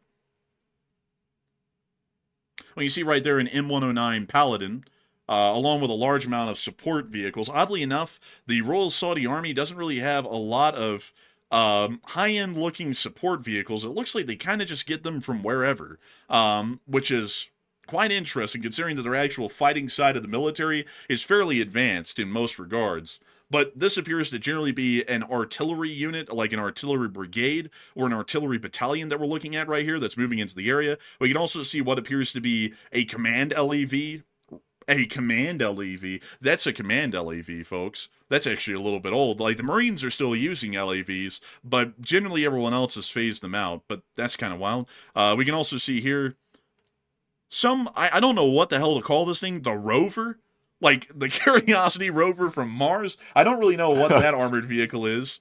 There's also an Is that an MATV. MRAP or wait? No, that's the new one. Never mind, it's the new one. That's pretty nice though. Yeah, I think this is the MATV. So that's a I think pretty cool. JLTV, isn't it? I think. Let me check that. Let me check. Let's see. MATV. Can't remember Oh all the no, no, it is. acronyms. It is the Oshkosh MATV. See, see that wheel well up there at the front and also the back. So it is the MATV. Aha, I see. Okay. Okay, I think it's the Army version is called the MATV. Is the Marines version called the JLTV? I think they have a different name for it. Not that it matters, but so I think it's a different variant. No, no, actually, Well, hang on, hold up. Oh, okay. So wait a minute. This is the same vehicle. The MATV and the JLTV are literally the same. For some reason, the picture though is a little bit different, and also it looks like the front hood is different. But apparently, it's the same vehicle. Interesting. Also, by the way, speaking of this whole situation with Saudi Arabia, Yemen, etc., if y'all recall, the U.S. just approved selling F-35s to Saudi Arabia, and that was a very controversial decision because Israel was ranting and raving about that happening. Israel did not want Saudi Arabia to get the F-35. They were concerned that there were some OPSEC issues with that, which is kind of hypocritical, but they were concerned about it. So I wonder what the Saudi Arabians did to push us over the edge to make that decision because we don't like the Houthis. The United States has a bone to pick with the Houthis, to say the least, and we've been trying to get rid of that threat for a while. So I wonder if you see what I'm getting at here. I wonder if there's any type of connection there between the two. Maybe there might be. Also, Matthew, this gets even more confusing. These are actually different, slightly different than each other. The MATV and the JLTV are just a little bit different, but oddly enough, both of these are used by the Army and the Marine Corps in large numbers. So they're very interchangeable, especially the cab. Apparently, the cab is the same cab on both of these, but some of the other components, like the hood, the engine, and such, are a little bit different, apparently, from what I'm able to get here really quickly. Interesting. That is fascinating there. Very nice vehicle, by the way. But back to what I was saying, though, about the whole Saudi Arabia, U.S., and Houthi connection there, I would say personally, this seems like, because it's not very usual for Saudi Arabia, like you're saying, to want to go into Yemen and start doing things like this. This is sort of out of the wheelhouse of Saudi Arabia to a certain extent. So I wonder if there was some type of under-the-table agreement for them to start doing this in exchange for getting the okay, the green light for the F-35. It is a little bit of a odd deal that they would start doing this here at the moment. I would actually have to say, man, that might be one of the things that we've done. But also at the same time, this is wildly close, if that is the case, to us doing what I was saying a while ago, which is to create a multinational coalition to support the Yemeni government and crush the Houthis to eliminate that threat. That's basically what this is, just without the United States involved at this point. Which also Seems like it. it also removes us, honestly, folks, from a lot of the decision making to be done at the end of this all if the Houthis are crushed, because the United States wasn't directly involved. We really don't get a lot of a say in what's going to be happening post Houthi, if that ever ends up coming to fruition. I've got to say though that the Saudi armor is a very interesting hodgepodge of a lot of different stuff, because now it looks like we're moving on from the artillery battalion. So now we're moving on to some sort of mechanized unit, wheeled mechanized unit, or some sort of a wheeled recon unit, or a heavily armored recon unit. So what are they planning on doing? Because I didn't understand. I'll be honest with you. It's kind of hard to predict what Turkey's trying to do, and it's kind of hard to predict what Saudi Arabia is trying to do here. How deep are they planning on going into Yemen, and what is their objective based on what we can kind of speculate from? From what I know today, and take this with a grain of salt, folks, this is a lot of extrapolation here. With Syria, the extrapolation was incredibly easy because we already know the lay of the land with everyone. With the Saudis doing this is fairly new, so we don't really know what they're going to be doing once they get into Yemen. But we generally do know that they are aligned with the Yemeni government. They do view the Houthis as a hostile power against Saudi Arabia, and the Saudis have conducted airstrikes for years now against the Houthis from time to time. So what we're assuming right now is that the Saudis are going to move their forces into Yemen, and pretty much create a joint force with the Yemeni government's forces and their allies to start conducting possible actions against the Houthis, or to at least bolster the defenses of the Yemeni government, because we don't really know this for certain, but the Yemeni government may be in a little bit of trouble and may not be able to man the line as good as they have been in the past. It's one or the other. They're either going to be attempting to join the Yemeni government and crush the Houthis, or they're going to be manning the lines defensively to stop the Houthis from trying to steamroll the Yemeni government and their allies.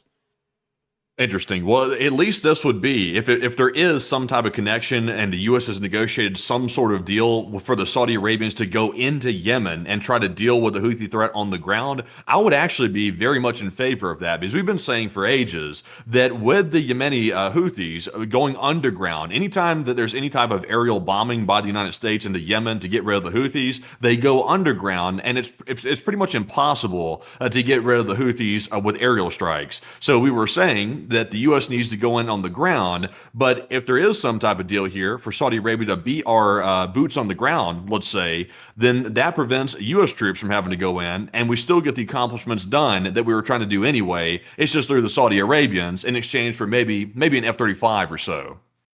And I mean, it is a pretty decent sort of a deal. Well, I also want to point this out to y'all folks, because the Saudi army is a very interesting one in terms of the kind of equipment that they possess, at least according to Wikipedia, and there was a whole bunch of additional equipment there that we just saw in that video that actually isn't included here. And unfortunately, folks, I don't know what specific variants they had, because it appeared to be based off of an LAV or a Strike, or at least a larger part of their gun-based, wheel-based gun carriers. They appear to have been maybe based on an LAV, but the Saudi army has some pretty cool equipment within their ranks.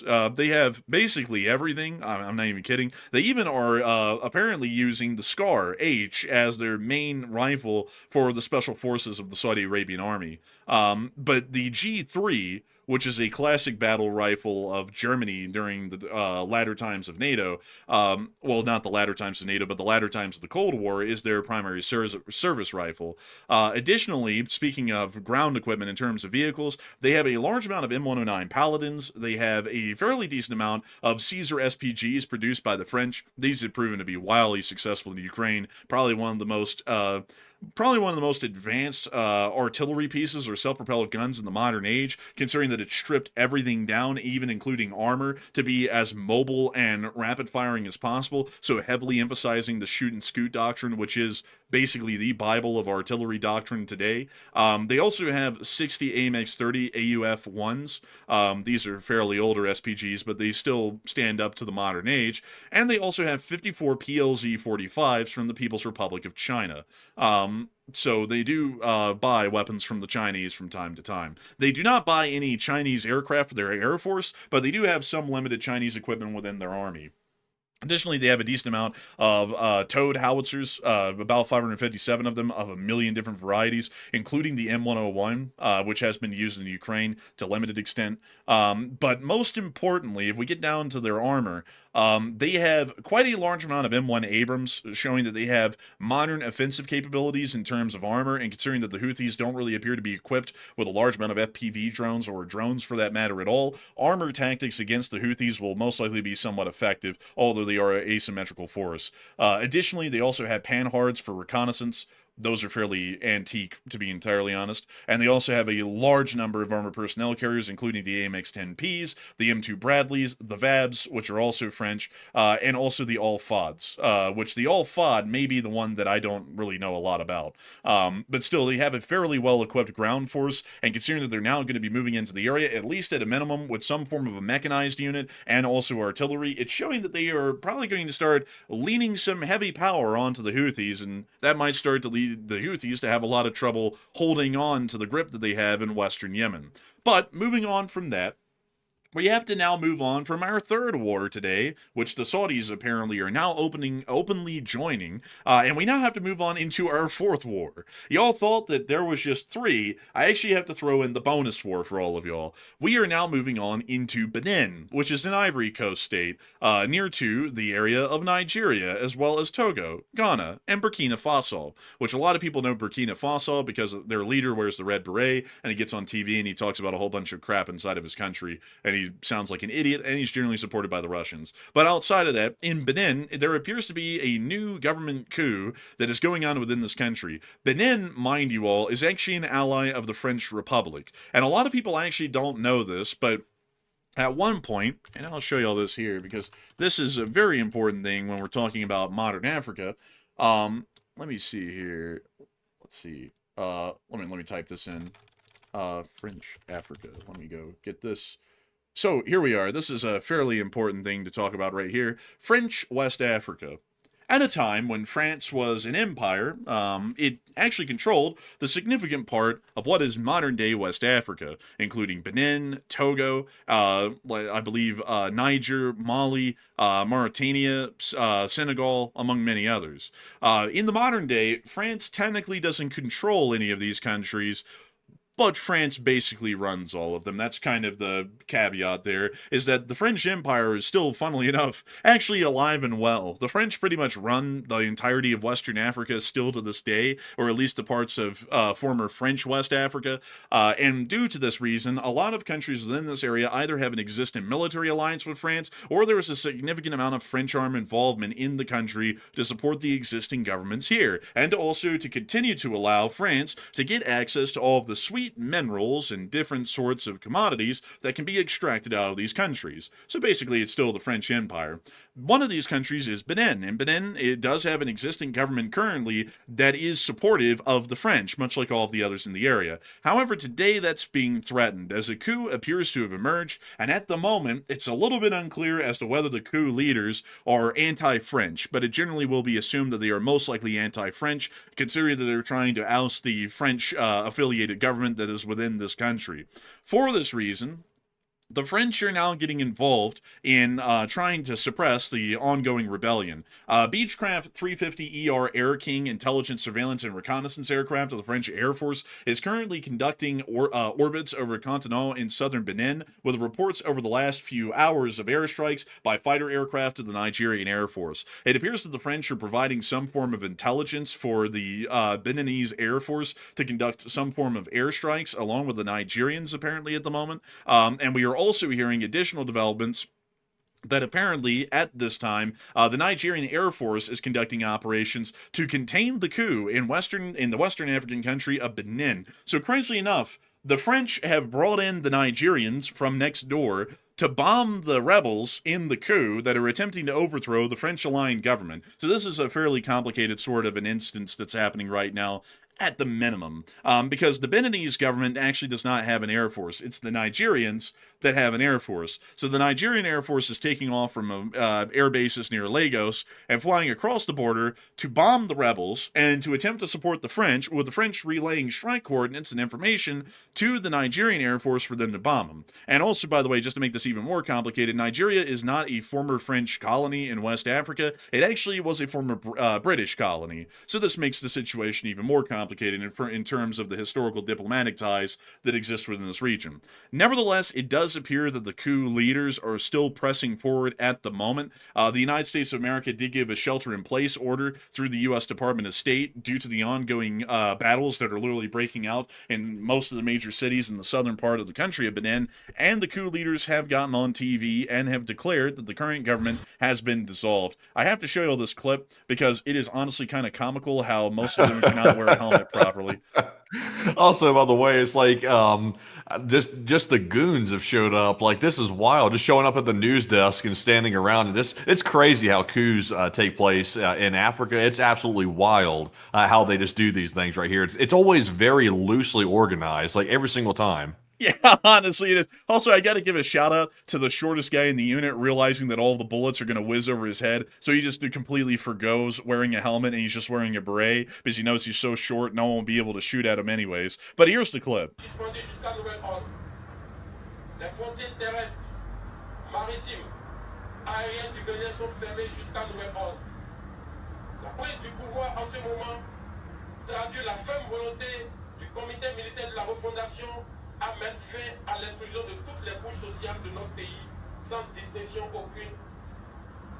Dans la suite de la transition et de restaurer la cohésion nationale. You know what, folks? I'm actually going to mute the readout, and I'm actually just going to read off the subtitles so everyone who's not able to watch the screen right now can actually hear this. Oh, well, I mean, why? Why? You know, this guy right here, I was thinking personally, I'm like, he could be the next great communicator. Like this guy right here, this guy has a way with words, the way he was saying these things. I mean, honestly, you know what's funny is that he's actually speaking French because basically all of former French West Africa completely lost their native languages, and pretty much all of them just speak French.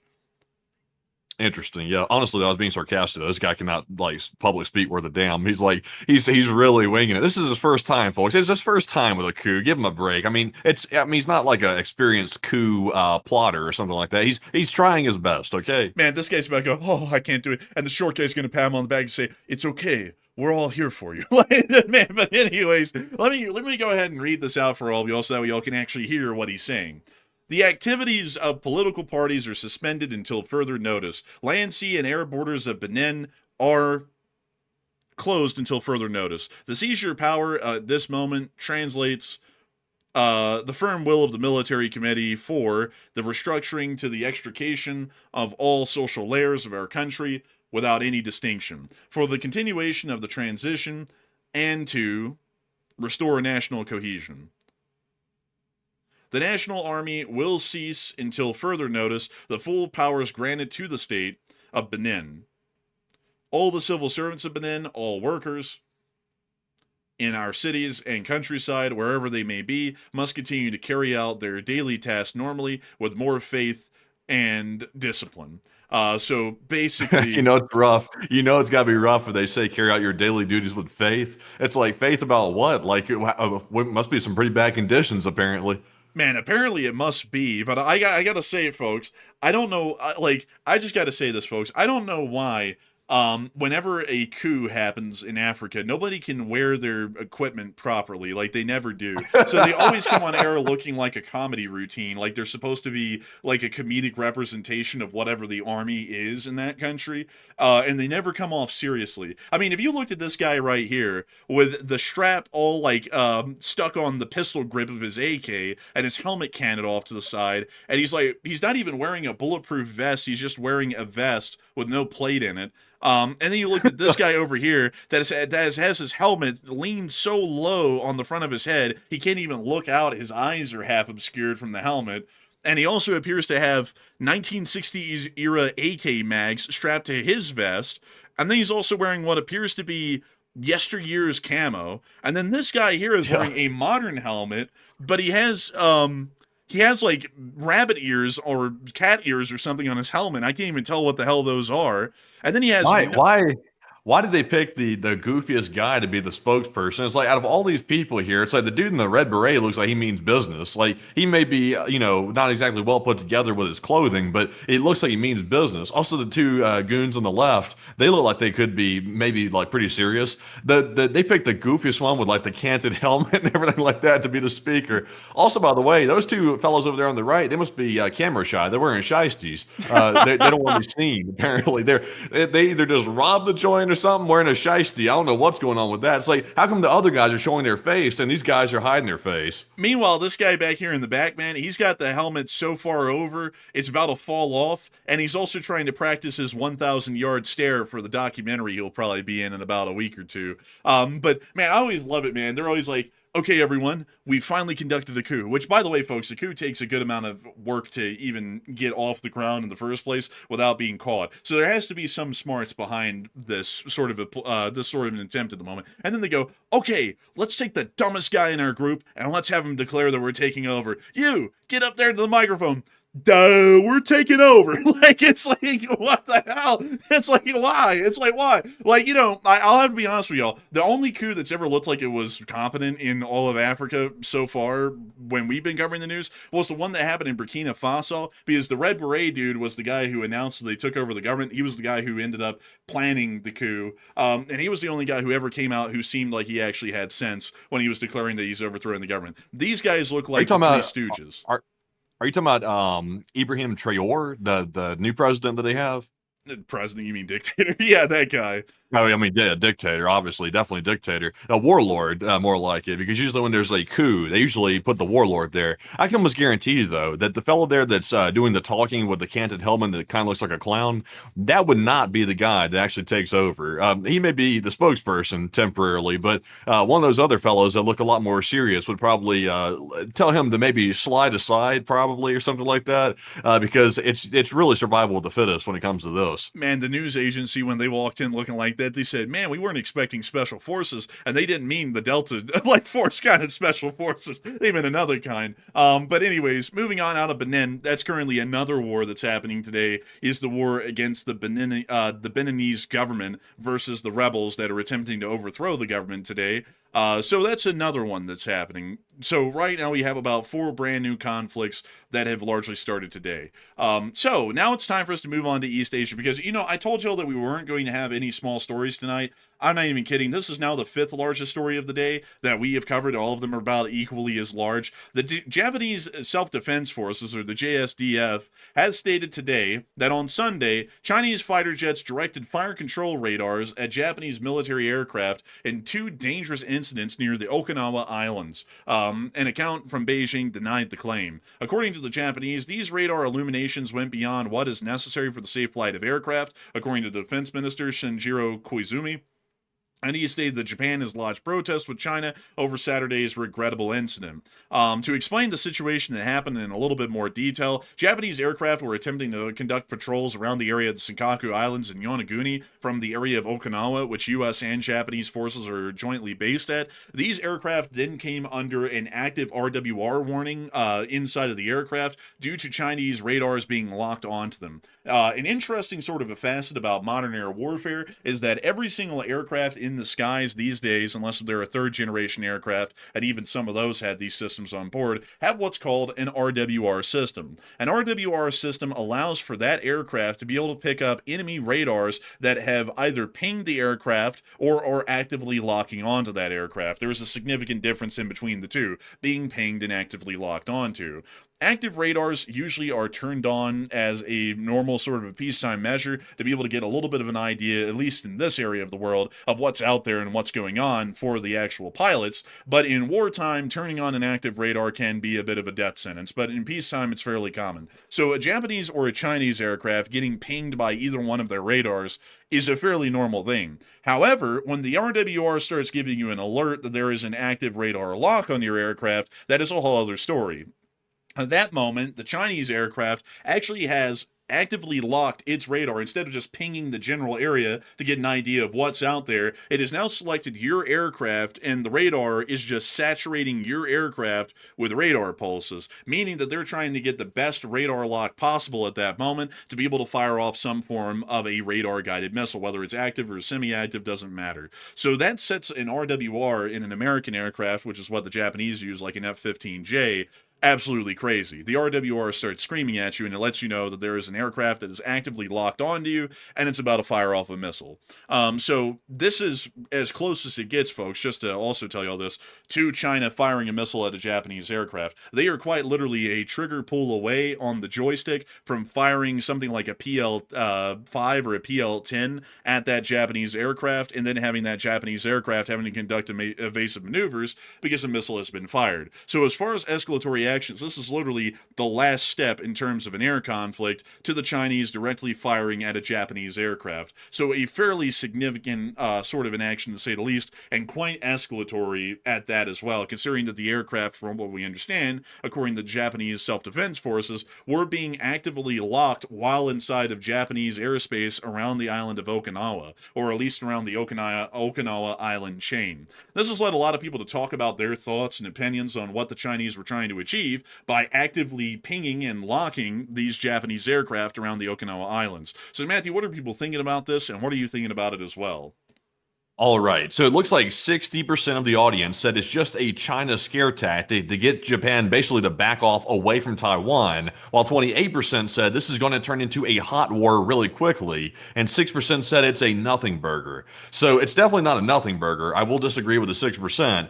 This is a very big deal because China, like the enforcer said, was literally just a step away from firing missiles at Japanese aircraft. And they did this intentionally. It was not accidental. They did it twice to two different sets of Japanese aircraft. So they were sending a strong message that they were willing to take it there if they wanted to. And to me, that's a little bit more than a scare tactic. That's getting right on the verge of causing a major incident and potentially starting a war between those two countries. So I would say personally that unless one of these parties backs down, either Japan or China, then this has a possibility of turning into a hot war because Japan has missiles right off the coast of Taiwan. It's 100 kilometers off the coast of Taiwan, and China is not taking kindly to that whatsoever. So either Japan is going to back off and say, okay, we're going to start reeling back our patrols or maybe moving the missiles out, then I think China is going to keep escalating this because honestly, China really doesn't have a choice right now. China's made all these bold threats toward pretty much everybody, including the United States, that they mean business about Taiwan, and Japan is openly testing that. I will give Japan credit. They're ballsy for testing it,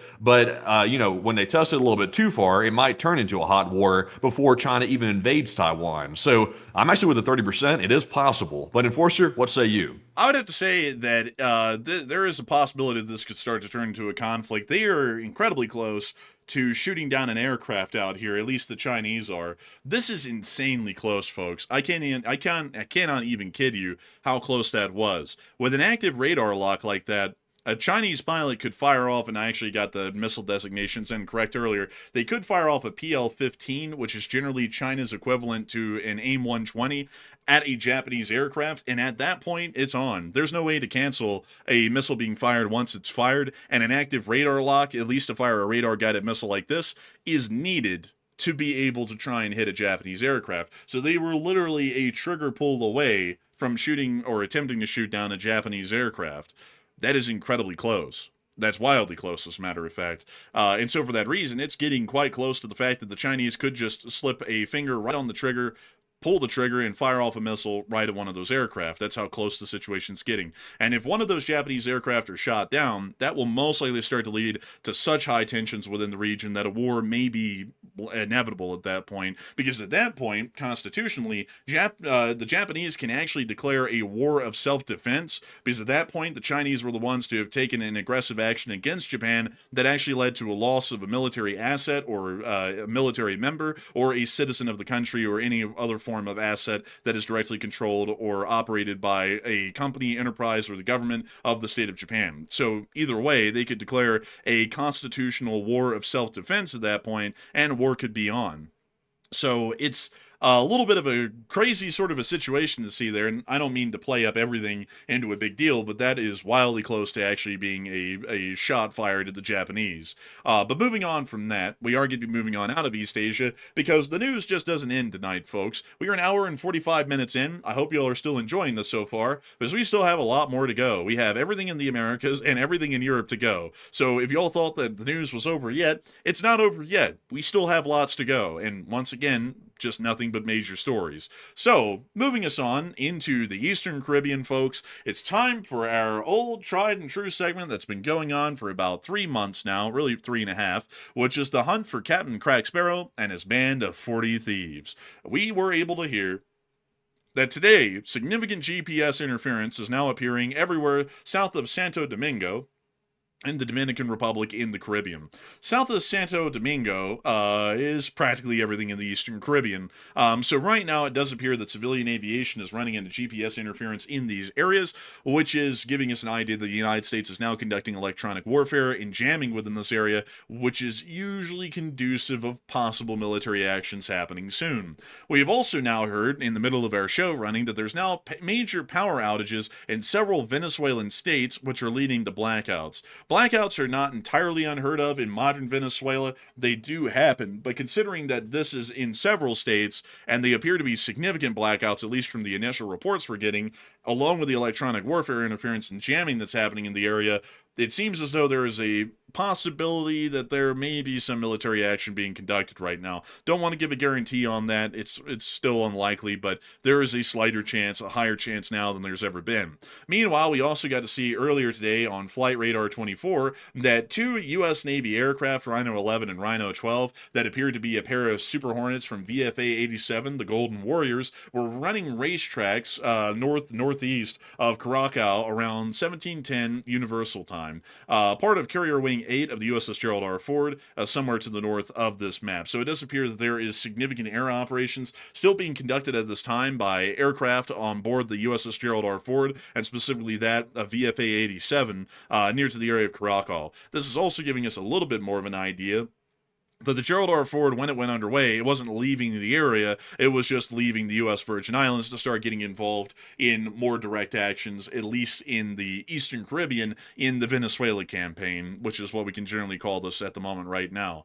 Inside of Caracas, the Venezuelan government also announced that they're now going to be inducting 5,600 new troops, which is roughly about a brigade and a half worth of new troops, as tensions are rising with the U.S., and it seems that they're trying to bolster their forces. But honestly, this whole, like, clownish-looking face paint that makes them look like they're the Green Mask from, like, that movie with Jim Carrey in it, wearing the red berets and that crappy camo, and probably having like the most whack looking AKs I've ever seen. I don't know what those mags are. I don't know where they bought them from. But they look very cheap. Like wildly cheap. Oh man.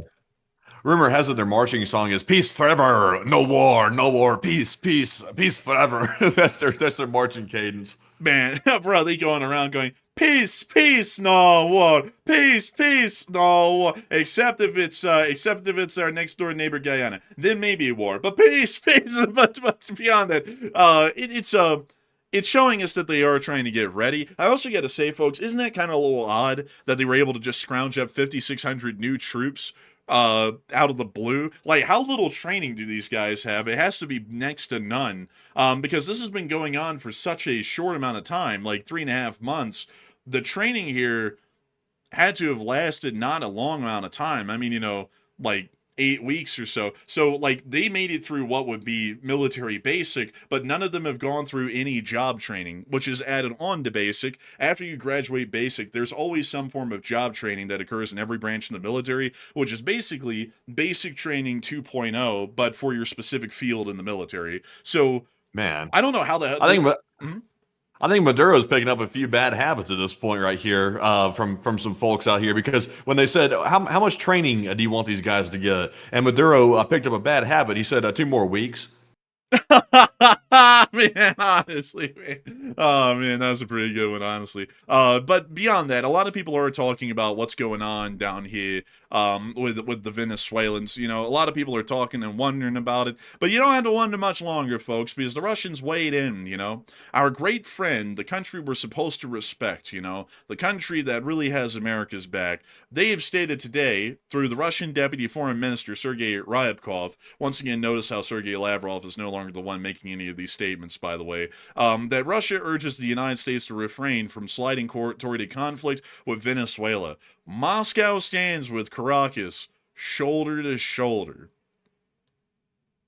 Now that's quite an interesting statement right there, folks. Had to let that simmer. Had to let that ferment a minute. What they call it, marinate for a second. Moscow stands with Caracas shoulder to shoulder. So basically, folks, for people who aren't putting 2 and 2 together, the president of the United States is saying that the Russians are a country to be respected, and they respect us, and we respect them. But at the same time, we're also saying that Venezuela is a band of nothing but cutthroats and drug dealers that are trying to kill tens of thousands of Americans. And then Russia goes, you know what? We're actually allies with these cutthroats and bandits that are trying to kill tens of thousands of Americans through the fentanyl trade. Isn't that kind of a little weird, that we're trying to give concessions to a country like that in Europe, considering that they're more than happy, at least according to the current U.S. Line of thinking, to support a government that is actively killing tens of thousands of Americans through the fentanyl trade? Isn't that a little interesting? Isn't that a little odd? But most importantly, a lot of people think that this doesn't amount to a hill of beans. But Matthew, what are people thinking about it, and what are you thinking about it as well? All right, so Russia back at it again with another statement suggesting that they might be willing to defend Venezuela, saying that they stand shoulder to shoulder with Caracas, and they warned the USA from attacking. So what is this? 53% said it's just meaningless words. Russia won't do anything, while 28% said Russia's vowing only military aid, and 13% said Russia is vowing ground support. So I would say here that if y'all know the game called Red Rover, it's a game where you hold hands and you chain your hands together with a group of people, and someone tries to bust through the line, and if they're able to succeed, then they win, or at least that's the idea behind it. Russia's essentially playing Red Rover, but they have a weak shoulder, and it turns out they get busted out of the way really quick, and that's what's going to happen right here with Venezuela. Russia's not going to do anything on the ground when it comes to defending Venezuela. I'm pretty confident about that. They will send military aid, similar to what the U.S. is doing with Ukraine and Europe, but they're not going to get involved on the ground. So I'm with the 27%. They're vowing only military aid. But Enforcer, what say you? I had to say, generally meaningless words. There's no way for them to even get to Venezuela, so they can yap all they want. How do they get anyone to Venezuela to help them out? They don't. And how in the world did they support a navy near Venezuela to try and defend them from a U.S. attack? They don't either. It's both impossible for them. So generally, it's meaningless words. It's just more so thoughts and prayers. But it kind of ought to be showing people here. It ought to be showing people a little bit of sense here. Now, if the Russians are our friends, and they're a country that we want to have economic relations with for some reason, which is what the current U.S. administration wants to do with them, why in the world would we want to have economic relations and basically a friendship with a country that is actively saying, we're using this administration's logic, that they support a regime that is funneling fentanyl into America and killing tens of thousands of people every year? So basically what we're saying is that we want to be friends with a country that's killing tens of thousands of Americans every year. If you get that whole logic in a roundabout circle and just tie it up in a nice bow, that's basically what the current government's saying right now, which is a little bit crazy because, like, I'm not a genius or anything. It's not like we got the whole Thailand Cambodia situation dead on the nail 8 months ago, which was basically prophecy at this point that we got correct here on the channel. So it's not like we know what we're talking about, obviously. There's a lot smarter people in Washington who are getting everything wrong every day, so clearly they're more intelligent. But wouldn't it make a lot of sense for us to treat Venezuela and Russia like enemies of the Republic rather than treating the Russians like they're a friend when they're clearly not? And then Venezuela like an enemy when they clearly are? Like, it doesn't really make a lot of sense to me at all. And I'm not trying to get political here, folks. I'm just stating the facts of the matter is that the Russians hate us and want us all dead, so why in the world should we be friends with them? That's my basic question. And if anyone can come up with an answer to that makes sense, you can take my spot as host on the show. But I don't think anyone could come up with a reason why we should be friends with a country that actively wants to work towards our detriment and wants us all dead. It wouldn't really make a lot of sense to be a friend with someone like that, But anyways, moving on from that, and on out of the news from the hunt for Captain Crack Sparrow and his band of 40 thieves, it is time for us to finally move on into Europe, because we got plenty of news here. So the news is still not over, folks. It is still going on almost 2 hours in. We were able to hear that the Italians are going to be providing generators, according to the Prime Minister Maloney. That's a bad picture, too. Jeez, that's a bad picture. Yeah, it's kind of rough. It's kind of rough. But they are going to be providing emergency generators for the Ukrainians due to Russian energy grid attacks. Meanwhile, Germany also passed in the Bundestag today a vote 323 to 272, approving a bill that would see the Bundeswehr, which is the German armed forces as a whole, increase from its current size of 180,000 service members to 260,000. A little over 250,000 by 2035, with a reserve force consisting of another 200,000. The bill does not provide for mandatory conscription, but instead incentivizes voluntary enlistment through measures like a monthly salary starting of 2,600 euros, which is actually pretty decent. Converting that to US dollars, that's about $2,700 a month, and I think right now an E1 to an E3 makes roughly around 2,200 to 2,400 US dollars a month. So this is about $300, $400 more a month in Germany at the minimum enlistment rank let me think. Oh, yeah, minimum enlistment rank. We'll just call it that. I can't think of the technical term at the moment. To have them join the army. So they're actually getting paid somewhat better, over the course of a year. That's about an additional $5,000 that they're making. That's not bad. However, the government retains the option to enact needs-based conscription if quotas are not met, called Bedarf. Matthew, can you try pronouncing that? I think you know German a little bit better than me. Oh man, see, I can get Bundeswehr because that's an easy one, but I couldn't pronounce this one earlier. Let me try to look at it here. Let me get the screen bigger so I can kind of see this. It is Geschlechtvergleichung in Introduction. No, not really. It's Bedesvar there. I honestly, man, like I'm going to butcher this. I know the pronunciation of the syllables, but to say the whole thing in one fell swoop, I'm going to sound stupid. Okay, folks, all of our Germans in the chat, help me out here and tell me if this is correct. I'm only going to try it once, and if I get it right, tell me. If I get it wrong, tell me. Bedarfsverpflicht, or Bedarfsverpflicht. No, that's not right. That's not right. It seems like it'd be. Let's put that into Google Translate and hear it, folks. I gotta let's see. Google Translate. Let's go get this here. German to English. Okay. So. Bedarfswehrpflicht. I was close. I wasn't that far off. Say it again. Bedarfsverpflicht, or something like that. Aha, yes, yes. I mean, close enough. Close enough. Better than I could have done, honestly. I was about to butcher the poor language.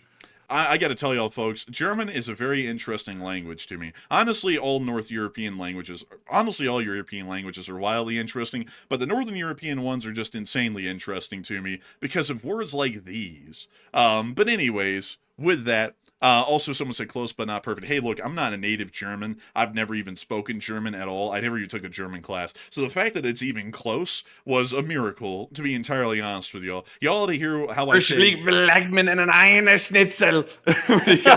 get into it, man. You gotta add some like flavor behind it or something like that. You were saying it with it was a little too meek. You gotta say it with some some boldness behind it.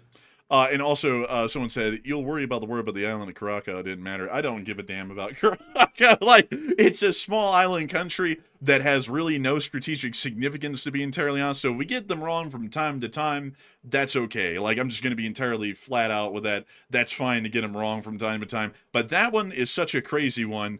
I had to see if we could even try. Anyways, we also heard that the Poles are apparently going to be getting 250 strikers from the United States for $1 a pop. Black Friday deals go hard in the military. Man, we said everything must go. All the strikers must go. $1. We bought these, by the way, for I think hundreds of thousands of dollars. I think these things are about $750,000 a piece, but we're giving them away for $1 to Poland each because here's why, folks.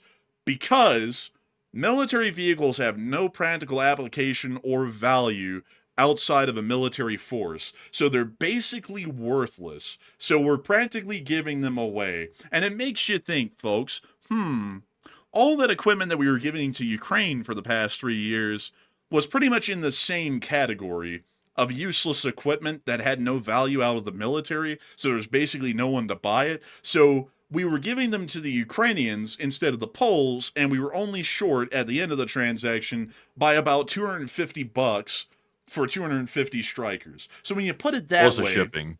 It's the shipping cost because they're already over there in Europe. They're literally right there. So it's easy for Poland to get their hands on them. It's a hell of a lot more expensive to ship the strikers back all the way to the United States than it is for the value of the strikers. So if you're talking about, like, for example, the Ukraine situation you're bringing up, we have to actually physically ship them all the way from the United States all the way over to Ukraine, which is a long way to go. Not that the U.S. is trying to pinch pennies or anything, because we spend money like it's going out of style, but that's the logic behind it. It's already over there. There's no transportation, pretty much little to none. I gotta say, Matthew, to be entirely honest with you here, I mean, couldn't we have given these to Ukraine for $1 a piece? Oh, you know they can't do that for political reasons. Obviously. They're gonna sell it to Poland for $1, and Poland's gonna give them to Ukraine. That's what's gonna happen.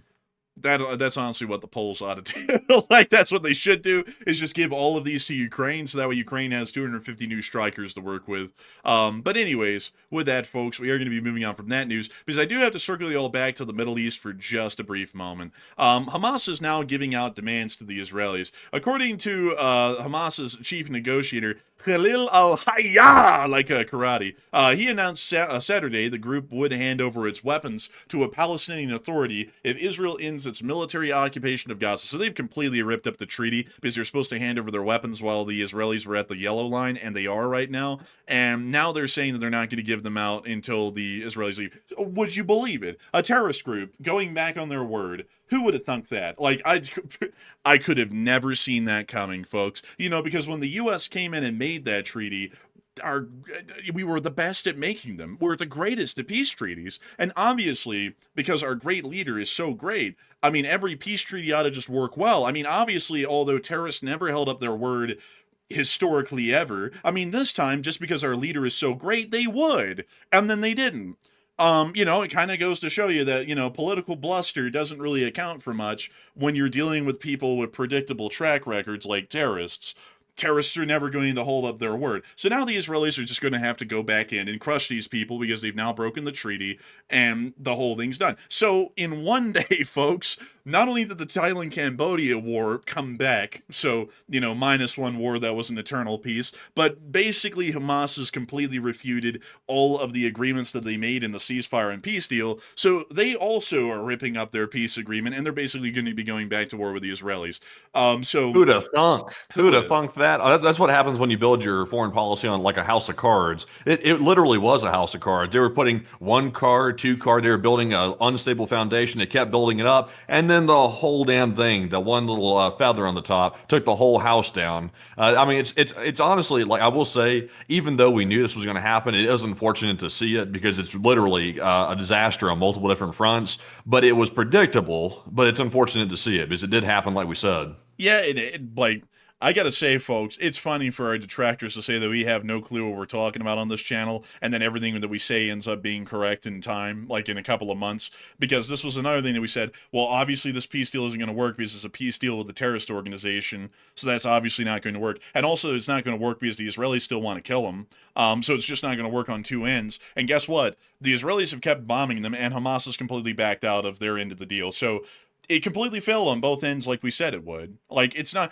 like, you know, I just wish, folks, I just wish that for a minute, like maybe for the rest of all time, people would stop being so politically connected to people and acting like they're amazing at what they do, and they would just listen to what we say here on the channel. Because in the last administration, we had all kinds of critiques on foreign policy, and people would tell us that we didn't know what we were doing, and that president obviously knew what he was doing, although he didn't even know where the hell he was. And then the same thing's been happening this administration, is that we'll say stuff like, this is clearly not going to end up well, and also this isn't really in America's interests, and it's just going to end up making us look like an embarrassment or something along those lines. And then people tell us that we have no clue what we're talking about, and obviously they got elected because they are like the best at everything, and then it always ends up being the case that we were right and they were wrong. So, you know, not to toot our own whistle, but I mean, it doesn't take a lot, folks, to have common sense. You'd have to be blind to not see the stuff coming around, you know. But anyways, with that, that's pretty much coming back around. Also, by the way, apparently, while that was happening, Netanyahu's planned testimony for tomorrow in his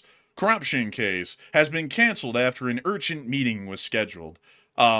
It turns out he actually had a reason. I was going to do the same thing you're about to do right now. I was going to say that's kind of weird that every time Netanyahu comes around to testifying in this trial, it always gets disrupted because I can't be there. I have to be in a meeting. Well, it turns out today there actually was something because Yeah. it was most likely the meeting about the Turkish situation. Most likely they were probably discussing that, and also they probably were discussing the Hamas situation going sideways too. So they actually had a legit reason today. It just sort of looked like it wasn't. You know, folks, he's done this so many times, though, in this corruption case, that it basically looks like he's just trying to postpone it again so he can just keep avoiding judgment, basically. But this time, like, there was actually stuff that happened. Hamas completely backed out of their end of the deal today, and then at the same time, the Turks started to invade the SDF. So I guess there was a reason for an urgent meeting to be scheduled. This is the first time ever, by the way. He's been, like, doing this for the whole time we've been covering the news on Israel. He's been doing this deal. So at this point, you just basically knee-jerk, like, oh, he's trying to avoid the corruption trial again. But this time there was actually some legitimate things to have a meeting on. We also heard that they bombed southern Lebanon again today. We were able to see that a warehouse at Atia al-Shab was apparently hit. Call that a shab. Like a shack. But they The obliterated. Israelis don't know anything different than the big bombs. It's like they don't have any small bombs in their arsenal. It's just the big ones. Man, Netanyahu called up the government recently. He said, I need another 5,000, 2,000-pound bombs. And they, right you are, here you go, free of charge. And then they're like, thank you. I'll now use that while I go to Burger King to hit southern Lebanon. They said, but Netanyahu, don't you know how to use smaller bombs? I mean, these big bombs they're too large. And he said, look, that's an L take, bro. That's an L take. Israel only knows how to use 2,000-pounders. You got to pound them. What? Not very good, man. They said, wait, do you always have to use the biggest bombs? Have you ever heard of, like, precision munitions? What, do you hate Israel or something? Do you want us all dead? I'd say something like that, probably. Oh, man. But anyways, oh, man, that was probably too on the nose. But anyways, with that, folks, it is Yeah, it was on the nose right there. I felt that one on my snout. man. But anyways, moving on from that and on into the Black Sea. We also got a better look at the Kairos today that's pretty much stranded off the coast of Bulgaria. Here it is in all of its glory. You can still see the burn. Oh, my goodness. Brother, Burnt out. brother. Brother, this thing got roasted like a marshmallow over a campfire when that thing got hit by the Ukrainians. I mean, they absolutely slammed this thing, and it still looks like it. From what we know, the ship is actually without power and has been abandoned, apparently. Well, not really abandoned by the crew, but more so abandoned by the company at this point, because we haven't heard of anyone trying to come out and get this thing yet. There's 10 crew members on board this thing with enough food and water for several days, but right now they're just trying to figure out how to get the thing underway again, and it is quite literally, folks, 1 mile away from being dashed upon the rocks and ripped asunder, like, no joke. Man, its fate is literally right there within visual distance right there. This thing's in foul shape. It's like, is it even worth saving at this point? I'm not in the shipping industry, so I don't know what's considered salvageable or not. But to me, it looks like a junker at this point. So that fire and that hit ruined the left side of it. You're not going to believe this. This is actually a salvageable vessel. They're going to have to spend some money, though, getting a tug out here to, a couple of them actually, to tug this thing away to somewhere where it can be refit. But crazily enough, this is still an operational ship. They'll probably have to do a structural integrity analysis on the stern, on the port side of the stern, to see if that's still usable or not. And if it's not, what they'll do is that they'll cut out that entire part of the hull and they'll just replate the whole thing, most likely, to try and get it seaworthy again. Because that is way cheaper than having to scrap the ship and have to buy a whole new one. I guess so. I feel bad for the people having to fix it because they got their work cut out for them. This thing's hideous. It's a clunker now. Man, this thing is literally going. It's like, Man, damn. don't let the car fox see this thing. That thing will be talking about. I can't quote that one. It's too bad. Get it away.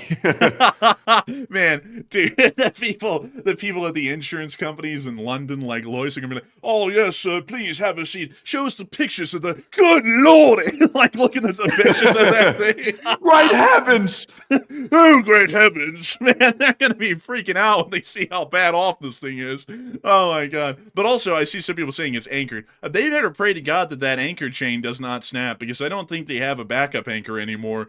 And if that thing snaps, that thing is going to get washed up on shore. And the shore around here is not like, you know, the Gulf Coast shore where it's nothing but sand. It's literally nothing but about 100 and 150 foot tall rock cliffs all the way up and down the coast in this area. So if it washes up on shore, this thing is going to get battered by the sea on the rocks, is literally going to rip the whole ship apart, probably over the course of just a couple of days. Now, in the modern day, this isn't going to kill everyone on the ship. They can just bring a helicopter out here, the Bulgarians can, and airlift them out, so that way they don't end up getting dashed on the rocks themselves. But the ship could be lost if that anchor chain breaks, because they are literally a mile away from destruction right here. Pretty funny, honestly. But anyways, moving on out of Bulgaria and on into Russia, we have seen that the Russians have run into some issues today. One, in Krasnoyarsk, there was a big fire at a fairly large warehouse that apparently may have been storing gasoline and fuel pellets.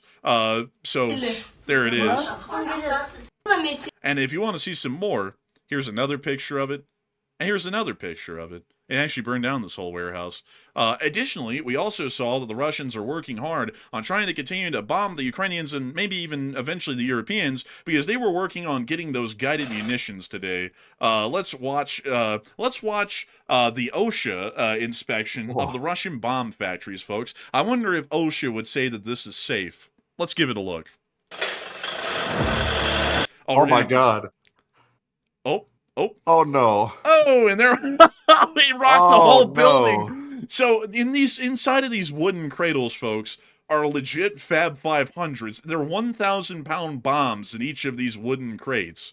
And this guy just Jimmy rigged one with the forklift and then had another two fall straight to the floor and literally rocked the whole facility. So now off he goes with the bombs, driving like hell with a giant 1,000-pound bomb in front of the forklift. They're now lifting it up. Dang. They got the thing on the hooks. Oh my God. He was going like so fast with that thing on the hooks. He was going full speed. Yeah. Oh my God. So now they're working on the glide kit for the bombs, which is put together with simple screws and rivets. Very reassuring on the quality side. These guys right here are just, they're either really, really stupid or they're really, really brave. And I ain't seen too many smart Russians hanging out in the military. I haven't seen a smart Russian, like, hardly at all, to be entirely honest. So now they're just lifting them up on the jacks onto the Su-34, and they're now bringing over the glide kit, which they literally just plop right onto the bomb. So, you know, a little bit of fastening done with a giant screw, basically. Very secure. Now y'all can see the difference, folks, in between the Russian war industry and what they're able to do and what we're able to do. Very big difference. And we want to know why Belgrade got bombed by accident. Well, we might have our answer right here. The wretched threads broke loose, my lad. It was those damn boats. It's the same one they used on the Titanic, blade. Oh, it took the aircraft, which was held together with spit and tape. The left wing came off, and all the bombs, they just went falling on Belgrade, blade. Oh, now they're pulling out the fuel, getting the plane ready to go.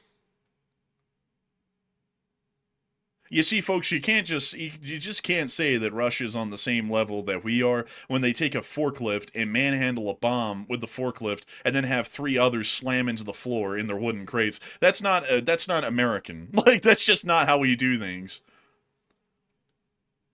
So now they're giving me a little salute. I've effed everything up, and it looks like shit. Good job, comrade. Like, let's get in and bomb Belgrade, lad. So now they're about to take off in their absolute shit-boxed Su-34. It looks like a 1986 Corolla these days. And then they're like, okay, you can just go down that way and drop the bomb at the end of the runway. Let me slap the giant decoy. Let me slap that real quick. This bad boy ain't going nowhere. And off they go into the wild blue yonder, dropping bombs. Try not to bomb our cities, Bliad. Be careful. Remember when you drop that thing. Be careful. Oh, now. look, Be careful. It's the early morning shift meeting. Okay, everyone, we've had 96 workplace fatalities this week. We're shooting for 120 this week. Like, okay, everyone, make sure to have your squinchers when it gets really hot. And if you have any complaints, put them into HR so we can have you taken out back and shot, Bliad. Make sure you take no safety precautions today. I just want to make sure that we're up to date. No safety at all. Be as reckless as you can and hope for the best. Smoke a pack. Man, that forklift operator, man, I actually heard that one of his best quotes was, safety first. That's what I've been saying for 20 years, man. Honestly, that was an accurate depiction, actually. That was totally accurate. Man, honestly. Also, by the way, we got to see that Volgograd was also attacked last night. Ring-a-ling, hear them ring, it's Christmas time in the Volga. And it's the season of giving. Explosions. Oh. Ooh, That was a Volga hit in Volgograd. Man, bleh. Ебать. Ебать. Это пиздец. Тут все просто повыбило нахуй. Ебать. Блeh.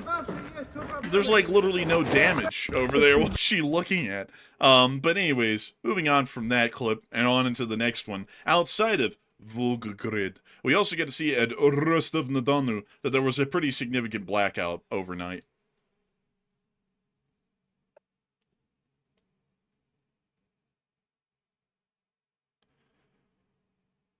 Man, you know, before long, man, the Russians. Oh, actually, yeah, it is gonna be the Russians, man. Damn, where'd the noise come from? Like, bro, the last 2 seconds of the clip, we hear the suspension creaking in the car,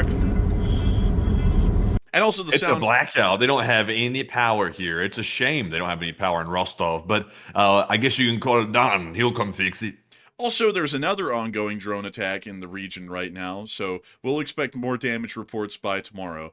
Now, it's time for us to finally, folks, and this is crazy because Ukraine is a very big topic in the news. It's now time for us to finally make it to Ukraine, which is another major news topic, and it's going to be the one rounding out the news for the night. So let's move on in to the big news that we got over the day. Moving us on into northern Ukraine, we did get to see the Ukrainians conducting some interceptions in the 204th Tactical Aviation Brigade.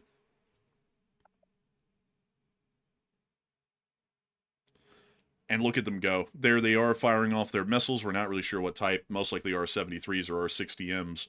But we can see them shooting down a large number of these Shahed drones over the night. And, bada boom. There goes another.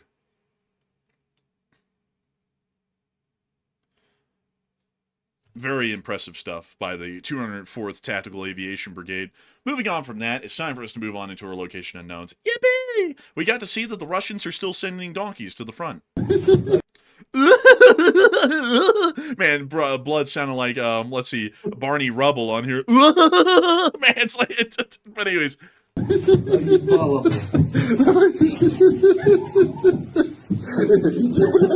Poor donkey. Не хочет, блядь. Давай иди,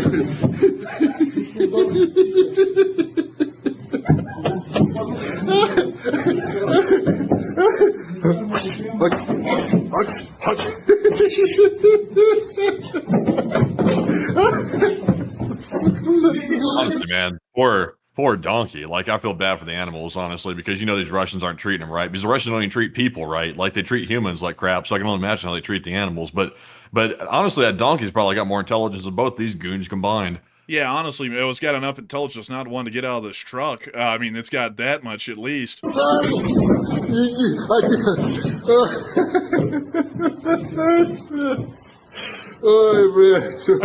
really hate that the Russians are bringing animals like these innocent donkeys into this whole deal. And on top of that, it's like out of all the three of them here, the donkey and the two guys, this guy filming it is the biggest ass out of here, and there's a literal jackass here in the middle of them. I mean, that's something. Что-то он боится, видать. Оставайся тут, братан.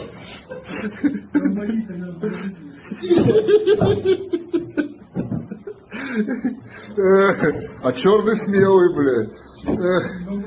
I gotta say, the Russians really don't give us a lot of reasons to like them here on this show at all. But moving on from that, we also were able to see that the Russians also conducted what we could only call idiocy today, because they took an entire main battle tank, and with some chains and some ratchet straps, they tied an entire 40-foot ISO standard container onto the back of the thing and started dragging it through the mud. I've never seen anything this stupid бefore, but here's the clip. I heard that this is what they're calling intermodal services in Russia now. Damn, that's a tough break. Man, it's like... Отправление недорого. Обращайтесь. That thing like out of oil? Why the hell is it smoking like that? Bad filter. That's generally the answer to most of the time when it's smoking like that. Bad filters. They probably haven't been replaced in decades. We also were able to see the Ukrainians whip out a squad wipe called us Fortnite because they got a winner chicken dinner. Take a look at this. Wow, a full house. How many guys? 1, 2, 3, 4, 5, 6, 7, 8, 9. Yeah, that's literally a full squad. 9 guys. I mean, they're like, technically a squad's usually like 11, but this is close enough that this is basically a full squad on this thing. Yeah, full squad. A whole bunch of them actually. Man, call that a roll of flesh. Rumor has it the donkey was the drone operator on that one. Oh, look, there goes a couple. They're running for the hills. And there are no hills. Oh my God, look, they got made the little Fortnite victory reference. Royale. Oh my God, they Look made at that. Man, I didn't They even got know. Fortnite. Yeah, we got a #1 victory royale. Yeah, Fortnite, we about to get down.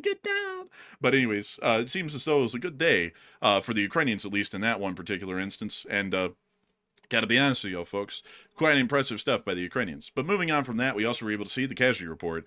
These guys apparently made it on the roster today. According to Ms. Disa, keeper of the records, they stated that 540 drones is the 8th highest daily loss, and 30 cruise missiles is the actual loss. The total of 4,054 is correct. So, with that in mind, let's get through the figures. 1,080 Russian soldiers have been wounded and killed over the past 24 hours, along with 98 supply trucks, 3 main battle tanks, 33 artillery pieces, 540 drones, 2 MLRSs, and about 30 cruise missiles overnight as well. It's a pretty decent night, all things considered.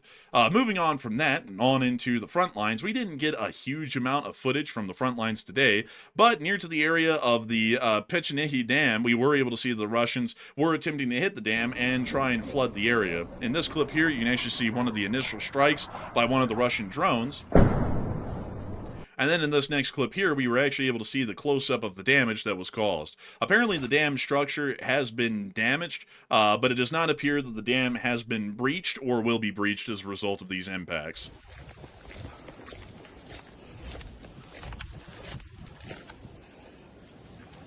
I'm saying that's a war crime. What are you saying?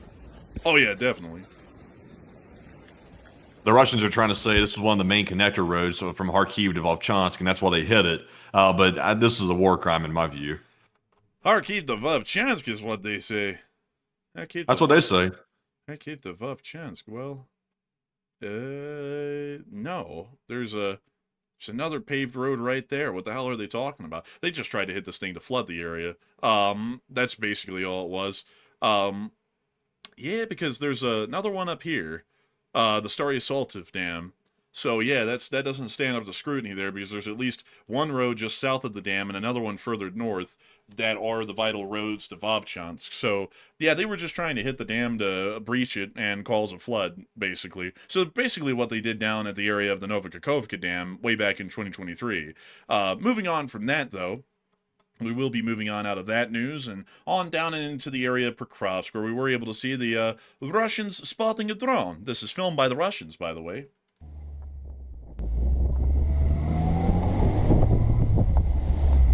Dashing through the snow in the one donkey open car, we see the Ukrainian drone and we pissed in our pants. We try to shoot it down and we miss all of our shots because we got no gunnery skills and we suck a lot of balls. Oh, jingle bells. I'm like, oh man. We suck so much. It's crazy. It's crazy in Russia. They don't ever have any. They don't. Well, I won't make that joke. I was about to make a joke that might be locker room talk. I don't know if it's appropriate. I'm gonna leave it off the air so that way I don't violate any innocent ears out there. I don't want to get the ears hurt. We suck so much at war that we are blowing baba. It's absolutely crazy. Like how we can't do shit. We start screaming about the drone that's coming in from far. We start hopping off the car because it's about to go up in flames. Oh, jingle bells, jingle bells. Firing at the drone. We miss all of the shots and our car is blown up. Oh,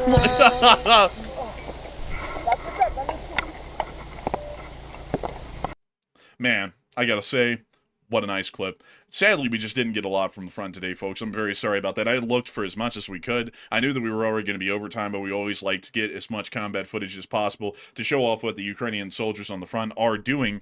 Sadly, there just wasn't a lot today. However, we did get a report that there is ongoing fighting within the city of Pokrovsk, and according to Shikid, who is one of the commanders within the area, the defense forces are clearing Russians in the urban area, and Pokrovsk search and assault operations and the elimination of the enemy in the urban area is ongoing. In Mirnorad, Ukrainian units are holding defensive lines and eliminating the enemy on the approaches to the city. So the situation has stabilized for now within the area. We generally do assume that the Russians will eventually take Pokrovsk and Mirnorad, but for now the Ukrainians are making it one of the deadliest and bloodiest battles that has been seen in this current year of the war.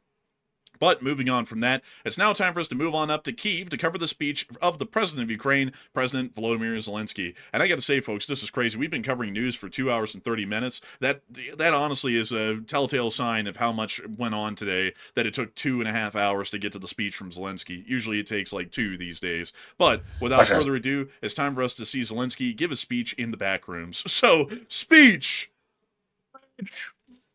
Бажаю здоров'я. Вже зараз почнемо новий дипломатичний тиждень. Будуть консультації з європейськими лідерами. Передусім безпекові питання, підтримка для нашої стійкості, пакети підтримки для нашого захисту, передусім ППО, довгострокове фінансування для України. Звісно, ми будемо говорити про спільний погляд, спільні позиції у перемовинах. Представники України цими днями провели предметні розмови з представниками президента Сполучених Штатів Америки. Зараз секретар Ради національної безпеки і оборони Рустем Умєров та Андрій Ігнатов, начальник Генштабу, на шляху в Європу. Я очікую від них детальну інформацію про все, що було сказано американськими представниками в Москві, про нюанси, які готові модифікувати американці у переговорах з нами, з русскими. Вчора ми говорили зі Стівеном Віткофом та Джаредом Кушнером. Я дякую за готовність працювати разом 24/7. Американські представники знають базові українські позиції. Це була розмова конструктивна, хоч і непроста. Продовжуємо працювати. Деякі речі можна обговорити тільки особисто.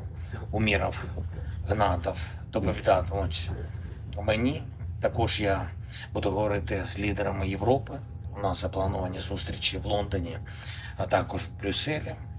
І сьогодні я говорив з головою уряду Італії Джорджіо Мелоні.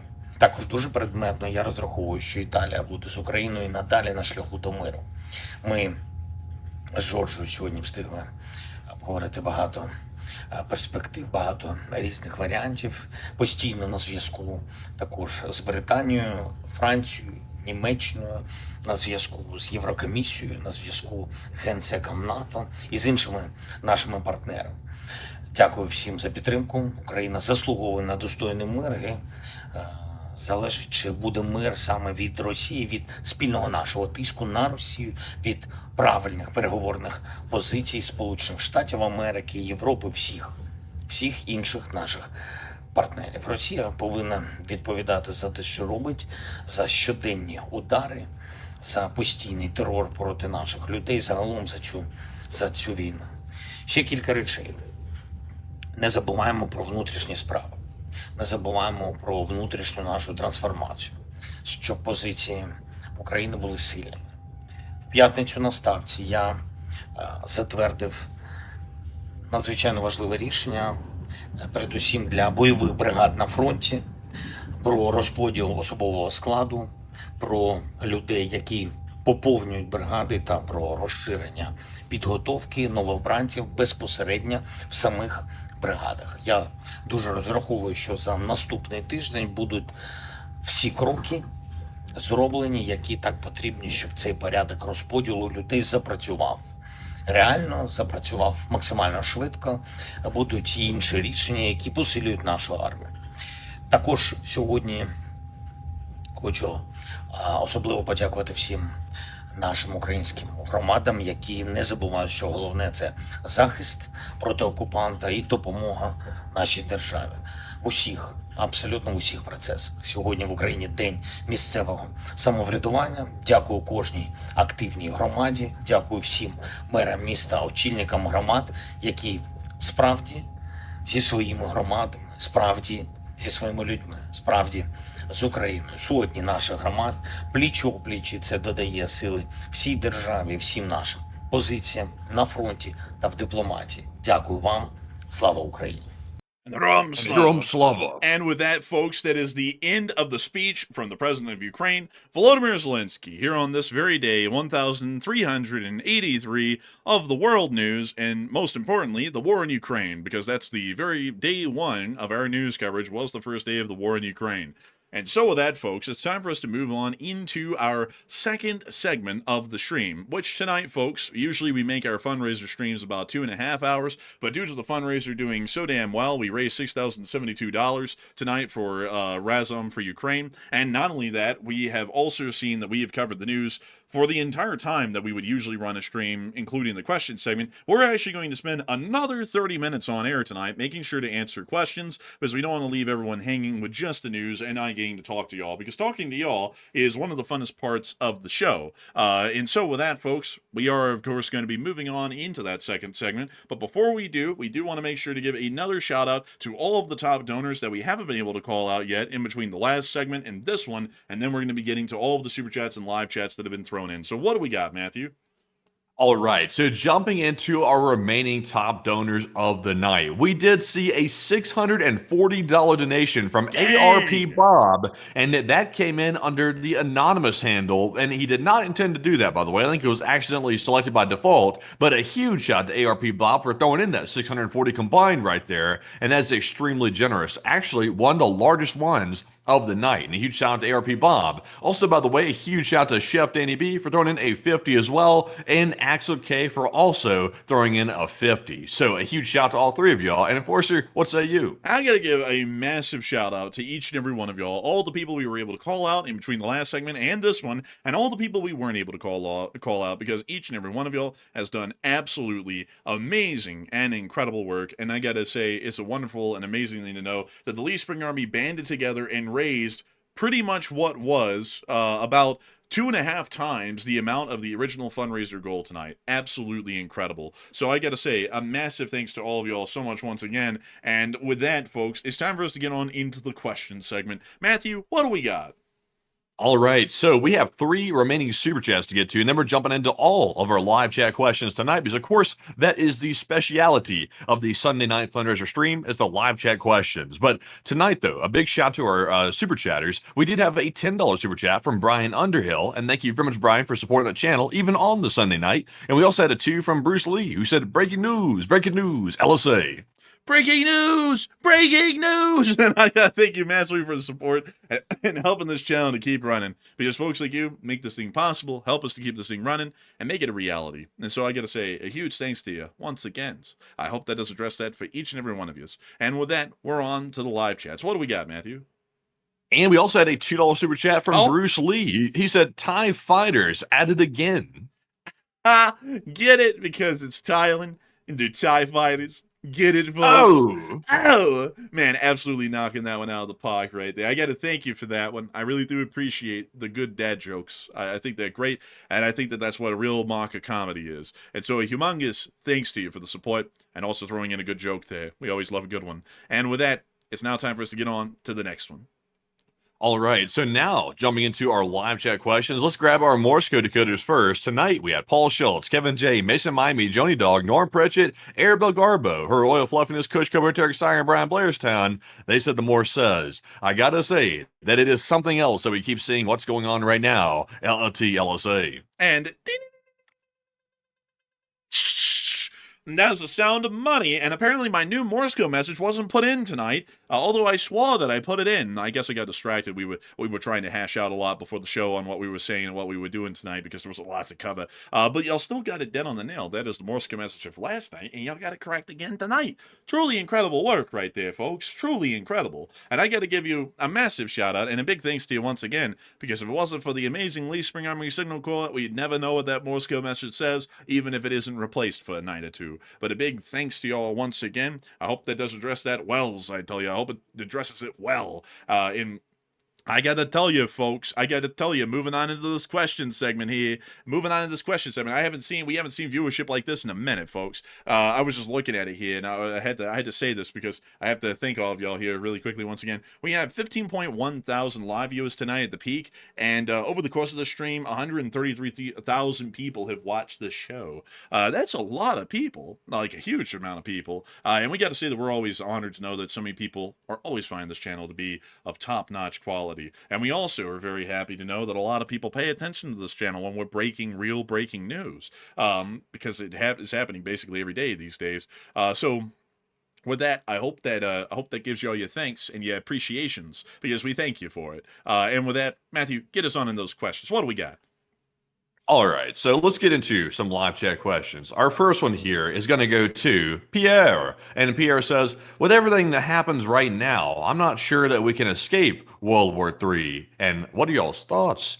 I don't know, Pierre. Like, when everything gets crazy, everybody does say, oh, it must be the start of World War III. But if we look at it case by case, the only one that's breaking out right now that could turn into World War III is the situation between China and Japan, because that could turn into something really ugly where the West has to aid and also come to the defense of Japan if China gets crazy with them. That situation could lead to it. But outside of that, though, the Africa Coup situation is not going to lead to World War III. The Thailand Cambodia situation is not. And also the other one that broke out today was what was the other one, Enforcer? It's slipping my brain right now. There's so many things going Benin. on. Yeah, the Houthis. That's not going to be, none of that stuff right there is going to be leading to it. So also the Turkish situation in Syria, that's not leading to it either, unless Israel decides to get crazy or something. So probably nothing too much has changed, to be perfectly honest. But Enforcer, what do you think? I'd have to say, not really. Like, a lot's changed. The ability for a lot of these to spill over into some major global conflict will never happen. Nobody, like, just being honest, on a strategic level, nobody really gives a damn about Thailand and Cambodia. So that won't turn into anything. And nobody really cares about what's going on in Syria anymore. That's basically an internal matter to most people. So they're basically getting free range to do what they want, crushing the SDF in there if they want to now. Honestly, not a good move, in my opinion, to let the SDF get crushed. But, kind of like giving up Bagram, we'll look back at that in a couple of years and go, oh, why did we let that happen? Now we can't put U.S. forces in Syria. Now Syria is completely aligned with the Russians. Oh man. And then we'll be doing that again in 4 years. You don't believe me, folks. Everyone doesn't want to believe us here for some reason until it happens. And then everyone's like, damn, those enforcers, they like know this shit. And it's like, yeah, we do, because this is our full-time deal. I just got to say, folks, the detractors, they read like TikTok headlines and then they act like they can disagree and then argue their point versus us, when we actually read full books and publications and strategic analysis and look at the situation, and we have degrees dealing with it, and then they want to go up against us and be like, no, you're wrong, and then they're always wrong, like, every time. It's like why in the world even argue it at that point? Like, if you're reading TikTok headlines, you don't know as much as someone who's doing it as a full-time job, but outside of that one isn't going to turn into anything. Honestly, the U.S. acts like we don't really give a damn anymore about the Houthis, although they're literally strangleholding a vital shipping lane, which isn't a good thing. So that probably won't turn into much anything. The only one that can turn into a larger conflict is the one with the Chinese, because the Chinese do shoot down a Japanese jet. Japan does have a defense alliance with us, meaning a defensive pact. So if they are attacked, they can tag the United States in, and we are bound by treaty to go over there and help them. If we don't, then we're breaking a treaty, and that looks very bad on the international stage, and everyone's going to start running for the hills away from us to go do their own thing. Probably everyone's going to start running from the hills towards Europe, in the hopes that Europe will be able to be the ones, as a whole group, they'll be able to pretty much lead the rest of the Western world after the United States shows they're completely unreliable at that point. So that's basically the lay of the land right now. Not a lot of these could turn into a world war. The only one that has a possibility is the Japanese situation, and that's if we even adhere to our defensive pact. Truth be told, if the Chinese shot down a Japanese aircraft, I would bet y'all money, top dollar, with how, and I'm not trying to do this to diss the current administration, but this is just how things are these days. If a Japanese jet was shot down and the Japanese were like, hey, we're tapping in America to help us with this, we're probably going to go, Japan doesn't do anything with their military, and then we're going to completely back off. And then everyone in the world's going to go, oh shit, America isn't worth anything now, at least on foreign policy. We all need to abandon them and just do our own thing. And then Europe's pretty much going to end up replacing us as the leader of the Western world, and we're going to be basically on our own at that point. Well, you heard what the U.S. said to Japan. They told Japan, chill out. You need to chill out. So, I mean, it's already not off to a good start. Like, that's why, typically, like I'm saying, I'm giving Japan their kudos for having the balls to do what they're doing right now, which is to take on China. But at the same time, though, Japan has to be a little bit careful, because for the same reason that Europe is being careful about what they're doing, because they're not sure if the U.S. is going to come to their aid or not, if something nasty breaks out with Russia, Japan needs to be careful, because at the same time, while if I was in charge of the United States, I would certainly come to Japan's aid if something happened. You can't really tell right now whether or not the U.S. is going to be fully behind them or not. So, I mean, they're taking a big risk by doing what they're doing on this shaky ground with the U.S. right now. Yeah, it honestly is, but at the same time, though, it's not like they're doing anything too escalatory. Everything that they're doing is within their own territorial waters and airspace.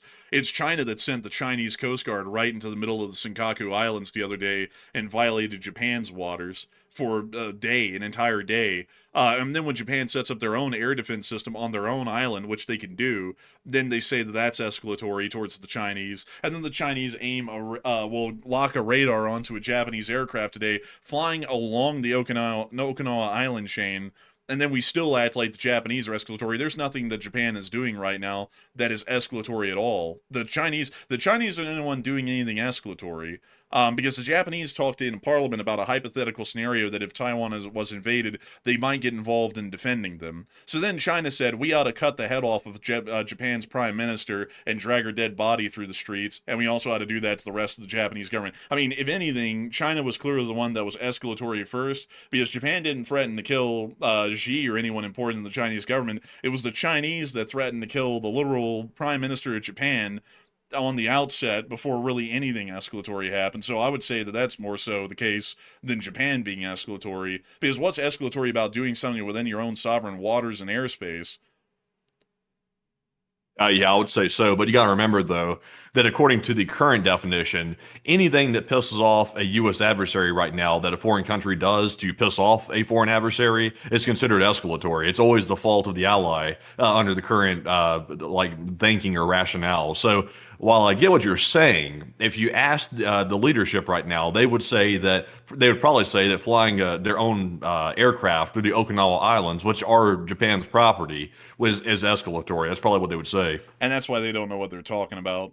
Like just being honest, that's why they have no clue what they're talking about, and that's why the entire U.S. public is turning against them in opinion on their foreign policy prerogatives, because everyone's seeing how badly it's turning out in every way. That's not even political, folks. That's just the truth of it. If you don't like that, I'm sorry, but maybe find another channel. I mean, there's a lot of them out there that'll tell you, if you're like leaning left or right, that whoever party you like, they're doing perfect and it's great and it's sunshine and rainbows. And while they run our country into a ditch collectively, the both of them, through their own stupidity and the polarization of this country, at least you can be told by a friendly voice that your side isn't the one running it into the ground. They're actually running it into the ground with style, the right way, and that's what everyone voted for. So if that's what you Find another channel. Yeah, find another channel, he said. That's what he said. Also, by the way, I just checked. We're like the top chart right now. Like if you go to YouTube's homepage and you go to live, we're the top live stream at the very first, number one.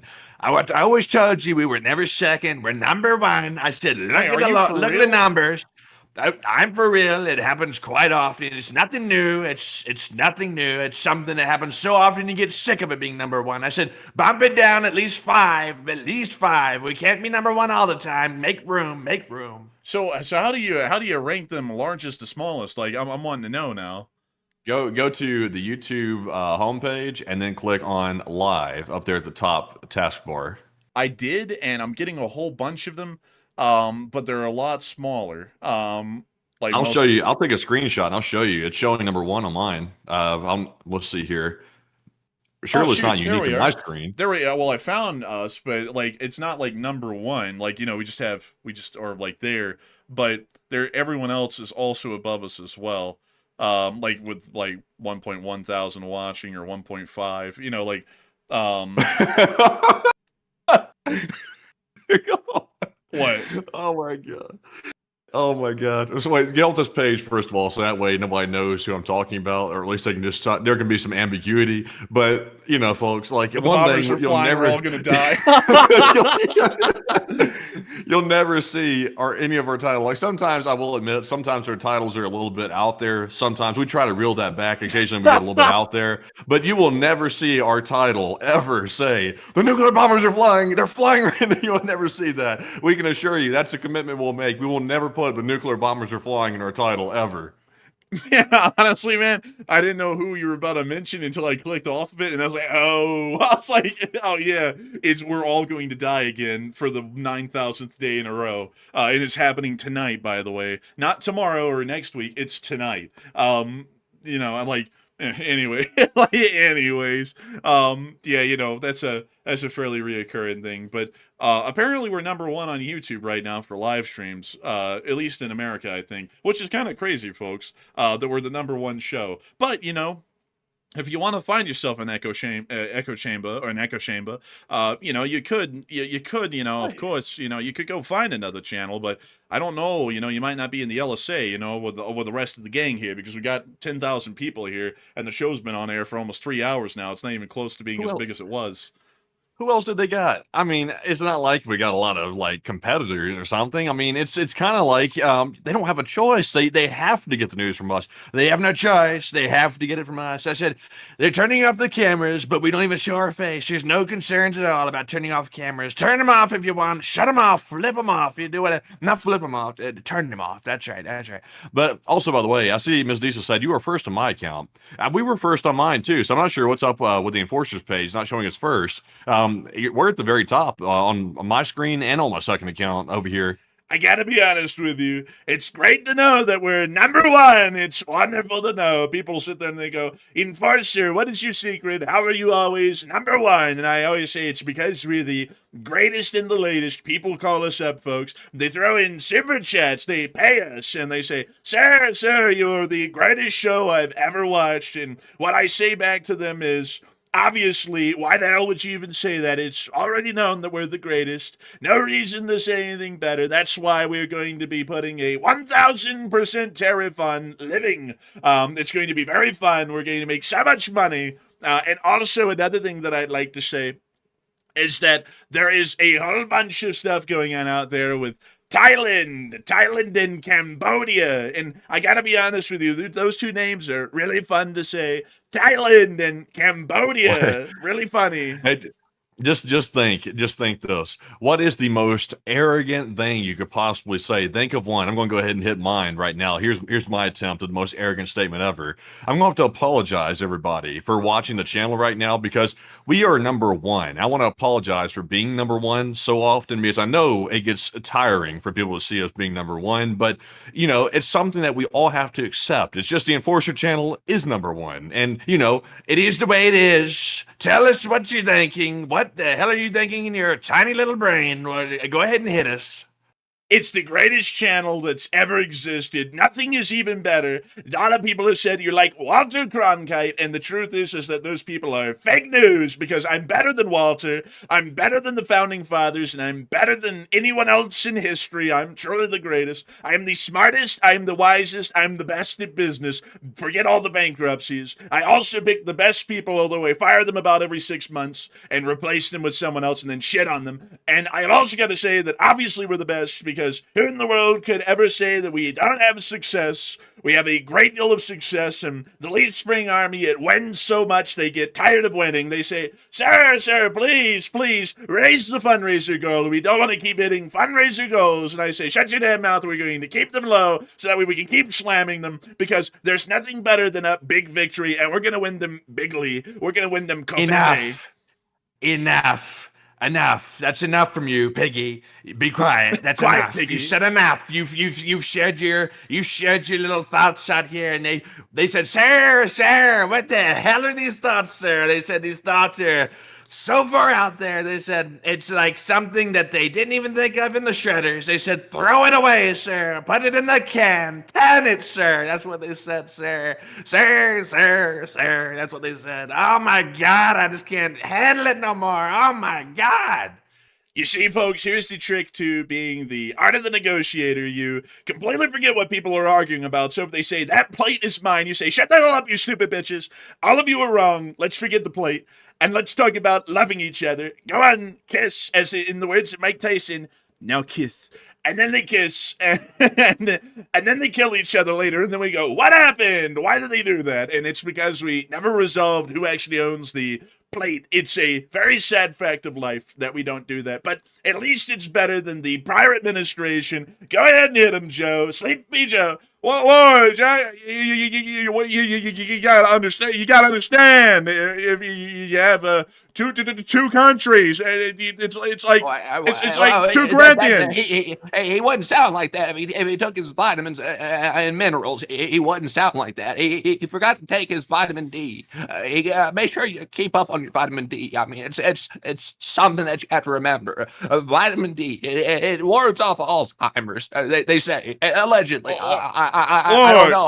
I got my MD from my doctor. MD. Anyway. Boy, I gotta ask you something.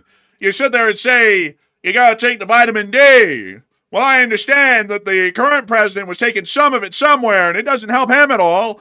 How is it supposed to help a man on the moon? You got to talk about the child, the land. You got the camp, whatever. You know the thing. Wait a minute. The man on the moon. That's something that I've been wanting to touch on for a long time. That man on the moon. It's tallow. You cook your fries in tallow. It's really healthy if you dip them in tallow. It's not like it's fried anyway with a different type of oil, but it's something better. I mean, you can try it. Venison. Have you tried it? Venison. Look, here's the truth of America, Vietnam, China, Russia, America. Poor kids can be just as healthy and just as talented as white kids. Whoa! I mean, what's he getting on right here? That's not something that we should be talking about out here. What is that? Get away with that. Well, you got look. Listen, everyone, shut up and sit down. Corn Pop, new foreign policy, and he will whip out that straight razor. Really think about it. It's not healthy. Corn pop. It's not healthy. Don't eat corn pops. It's not something that you do on a regular basis. Look into cilantro and tallow. That's what you should be doing. It's a little cilantro, a little bit of that. But also remember, don't just try to eat the Jimmy Dean breakfast sandwich all the time. It's not good. It's have it occasionally, but all the time. I gotta ask you, RFK. Is it healthy to eat a Big Mac and French fries for every meal? Yeah, you see, that's a funny thing. You mentioned a Big Mac. They caught me on the Air Force One eating a Big Mac, and I got caught off guard, and I looked a little bit scared. I said, get that camera off me. You can't see me eating this meat.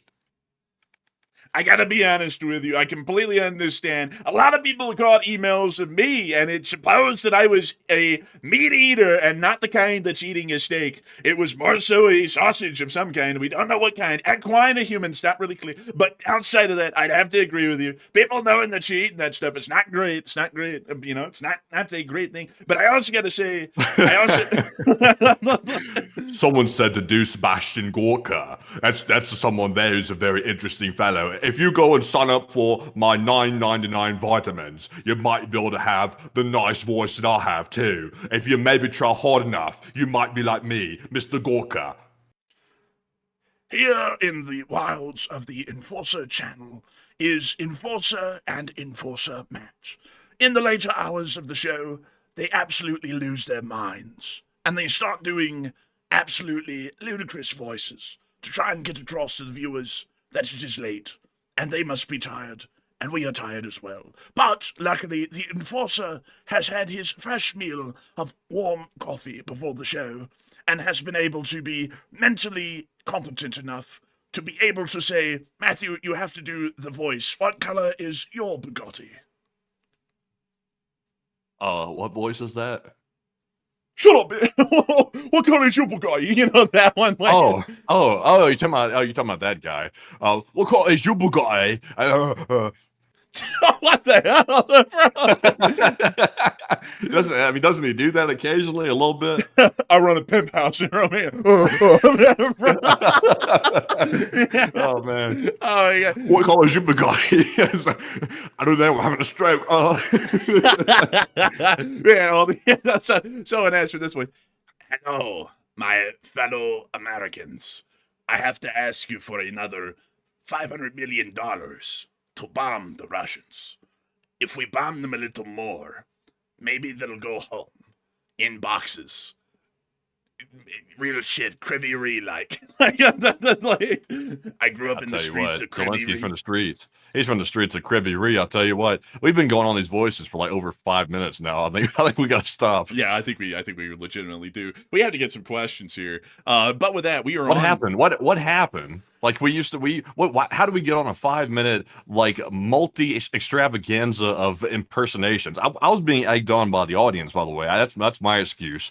My excuse is that it's just fun to do. Like, I'm sorry, folks. I know that some people don't like it, but it is so fun to do voices and get a laugh out of like saying absurd stuff in the voices. But beyond that, I gotta say, we always have someone like this, folks, and I just gotta say, I don't understand. Like, this guy is in here. I don't know if you see him, Matty. He's like, you're so political. It's like, dude, we just did the voice of the current president and the last president. Like, political is in we're making fun of both of them, but you know, how the hell is that political? We're literally striking at both sides equally here with the jokes. I mean, grow some thick as skin. Grow some thick Man, as I skin. don't care. I don't care. Look, man, I've looked at horrible like footage all day long, every day. I look at terrible footage. We can't even show that footage. That's why I have to watch it beforehand, because we can't show it on the channel. We don't want to taint the minds of the people. Now, of course, there are people out there who've seen way worse stuff than we see on videos because they're war veterans. But we can't show that stuff. I gotta have a little break, okay? I gotta have a little bit of comedic relief occasionally, you know. Oh man, I'm telling you, we sit here and we try and make you laugh, and then someone in the live chat, they sit there and tell us, oh man, you're getting political. Oh man, I'm telling you. Oh man, it's crazy. It's real crazy. Oh man. You know, I sit there and I walked down the street the other day. I sat there and said, oh man, it's kind of cold out here. And someone sat there and said, oh yeah, I can tell. What do you mean by that? Oh man, I'm telling you. And then I went to my doctor, Dr. Vinny Von Botch. Oh man, I'm telling you. I sat there and I said, it hurts when I lifted my arm like this. He said, well, stop lifting up like that. Oh man, I'm telling you. Oh man, it's really something else. Oh man, I'm telling you, I get no respect around here, Matthew. Do I get any respect around here? He's getting zero respect. Oh, man, But I do want to tell y'all this though. Something that is pretty interesting is, and this is sort of off topic and stuff like that. We kind of gotten to the point in the stream where we got to grab some live chats though in a minute, yeah. because we got to grab some of those. But also, by the way, something interesting that I will share with y'all. So one drink y'all need to try to make is something called Italian cream soda. I got all the ingredients for it and did it today. I'm probably going to put it on Patreon, like a video of how to make it, because it's so good. That might be like the official Enforcer Matt drink right there. That is something there. It's so good. It's like, it's got a little bit of that Tirani strawberry syrup in it. It's got a little bit of the sparkling water in it. It's got a little bit of the ice in it and a little bit of a scoop of ice cream in it. It is fantastic. It is so good. It is like, it is heavenly good. The Enforcer had one too. I think he liked it. I was like a 4. I'm just kidding. It was actually really good. It was really damn good. Like I actually legitimately gave it a 10 out of 10. It was kind of soda-like, but not really. But it was really smooth tasting and very tasty. So I would say that was a wildly good drink. Matthew actually made it by hand, which is also even more impressive that you can just make that easily by hand. It was like a very simple process, but it's amazing tasting. So Matthew probably will make a Patreon on that and put it out on Patreon to tell people how to make it, because honestly, folks, I think that's going to make a lot of people's lives a lot better. I mean, sure, none of y'all can afford a house, much like we can, but you can still have an Italian cream soda, and that makes life much better. You can make an Italian cream soda for the low price of all the ingredients included of merely about 80 cents. If you buy your stuff, like for example, your ice cream from Costco, you get your Tirani syrup from like Amazon or something like that. But at the time you break down the cost of all the drinks that'll make of those ingredients, it's about 80 cents a drink, which isn't too bad, honestly. I think that's cheaper than what you can get for like a bottled soda. I think it actually is. That's actually pretty crazy, honestly, man. But also, let's get some questions here, because we have people fiending for some questions. So what do we got, Matthew? So we do have one more super chat, by the way, Chef Danny B, and thank you very much, Chef Danny, for that $20 super chat. He said, "Good evening, Enforcers. Chef Danny here, and I did a big holiday catering last night, and I might not be in a chat very much coming up because I got a few big events coming up for B's Catering, but you will be in my ear in LLT, LSA." Hey, and I wish you the best of luck. It's good to hear the business is doing well for your catering business, and I hope that it continues to do well, I say. And I also got to say that it's amazing to know that folks like you have been here with this channel for such a long time and have also enjoyed it greatly. And we love to know that we're able to keep you company while you're working. And of course, you are the official chef of the LSA. We cannot ever forget to mention that because you hold that title. Nobody else does. There can be other chefs of the LSA, but you are the official chef of the LSA. And so with that, a big thanks to you so much for the support. I hope that does address that well. And with that, we are on to the next one. Also, by the way, go to the Discord real quick. Show the folks that video or that picture I just sent you right there. I want to show them what the Italian cream soda looks like. Because some people are like, sounds okay. But once y'all see it, though, take a look at this picture right here. And let me know what's on the screen because I can't see the Discord. But it's the picture. So there it is right there. And that's the ingredients behind the screen right there. The only thing missing is the ice. But it is so good. You can tell by looking at it right there. It looks pretty dang tasty right there. But honestly, though, I am not an individual who is immune to diabetes, unlike some people that live out here in Utah. So it has about 45 grams of sugar in it, which is only about once a week for me because I don't drink sugar like that. But it's pretty good, though, occasionally. It is quite delicious, folks. We have the red 40 dye over here to the far right. Yeah. Oh yeah, and we got the sparkling water here. This is Gerolsteiner. They put a line on it so that way you know it's really high end. And then we got the Kirkland Signature. That's from Costco, of course. The super premium vanilla ice cream, which is actually quite super premium. And it all comes together to make that little drink right there. It all comes together, folks, all in one nice little package. And once you drink that, folks, especially in the Christmas with how frosty and tasty that tastes, it'll have you going, Frosty the Snowman. But, I mean, you'll be hyped. You'll be hyped for real. It's quite tasty. A 10 out of 10. It's not that we're trying to market this to y'all or anything. It's not like we run a drink shop or somewhere you can buy one of these like a swig or anything. But it is quite good. And I would highly recommend y'all try and make one of these. But also, by the way, Matthew, Cody Fritz said it right in the chat. You did the RFK voice a minute ago. RFK would be having, I think, an aneurysm looking at that amount of red 40 right there. Wow. Wow. Yeah, get that off. Get it away. Oh, my God, red 40. Oh, you gotta vanilla understand. ice cream. Oh, my God, sugar. You gotta understand that you have to hit a freaking bear in Central Park instead of drinking red dye 40. It's bad for you, but eating a rotten bear in Central Park, that would be healthy. But anyways, with that, we are on to the next one. All right. So jumping back to our live chat questions here, this one goes to Steve. And Steve said, do you think Saudi Arabia will turn and help Ukraine? Probably not. In my honest opinion, be a little bit unlikely, in my opinion. So I would have to say no. But I hope that does address that well. And with that, we're on to the next one. And we also have a question here from Chance. And Chance said, do you think we will see armed conflict with Russia while the current administration is in power? And I would say yes. That's a wild, bold claim to make, but you got to remember the current guy's got 3 more years left on his term. In 3 years, I don't know. My outlook is not good. I'm not trying to be a pessimist here, but my outlook's not good because no matter how much appeasement the U.S. tries to do toward Russia, when someone is hell-bent on causing chaos, like, for example, like Hitler was, he was an evil bastard, and look what he did. They tried to appease him, and it went really sideways. Putin is of the same cloth, so they're going to try to appease him, and we'll be in a war with Russia probably sooner than you think. But, Enforcer, what do you think?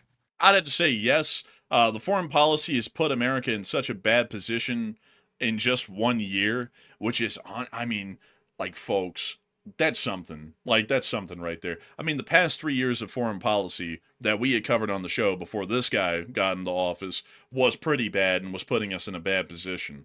But that was 3 years of cumulative work that was putting us in a bad position. In 1 year, this guy has done about as much damage, maybe even a little bit more in foreign policy for the United States and our position in the world than the last guy did in 3 years, in my opinion. And that's pretty damn hard to beat what that guy was doing in 3 years in the last administration. And of course, brainwashed cult worshippers are about to completely mute that part out in their mind and go, you got derangement syndrome. And it's like, no, actually, I dislike them both quite equally. But at the same time, this right here is going to end up badly. We're giving ourselves such a weak look to the Russians. They're going to steamroll us or attempt to steamroll us. They're not going to achieve it, but they're going to attempt to steamroll us one day here, and it's probably going to be while this guy is in office. And You know what he's probably going to say, folks, when it happens? This whole idea of me being a peacemaker, an entire hoax, a liberal scam. It was not real. I was never trying to make peace. I was trying to make war. I was trying to fight the Russians because I didn't like them. I knew that they were shady people. I was sitting there and I was telling everyone in Europe, he's really shady, everyone. Putin's a shady guy, not trusty. It's going to be that whole speech. Just like it is with the whole affordability thing, you know,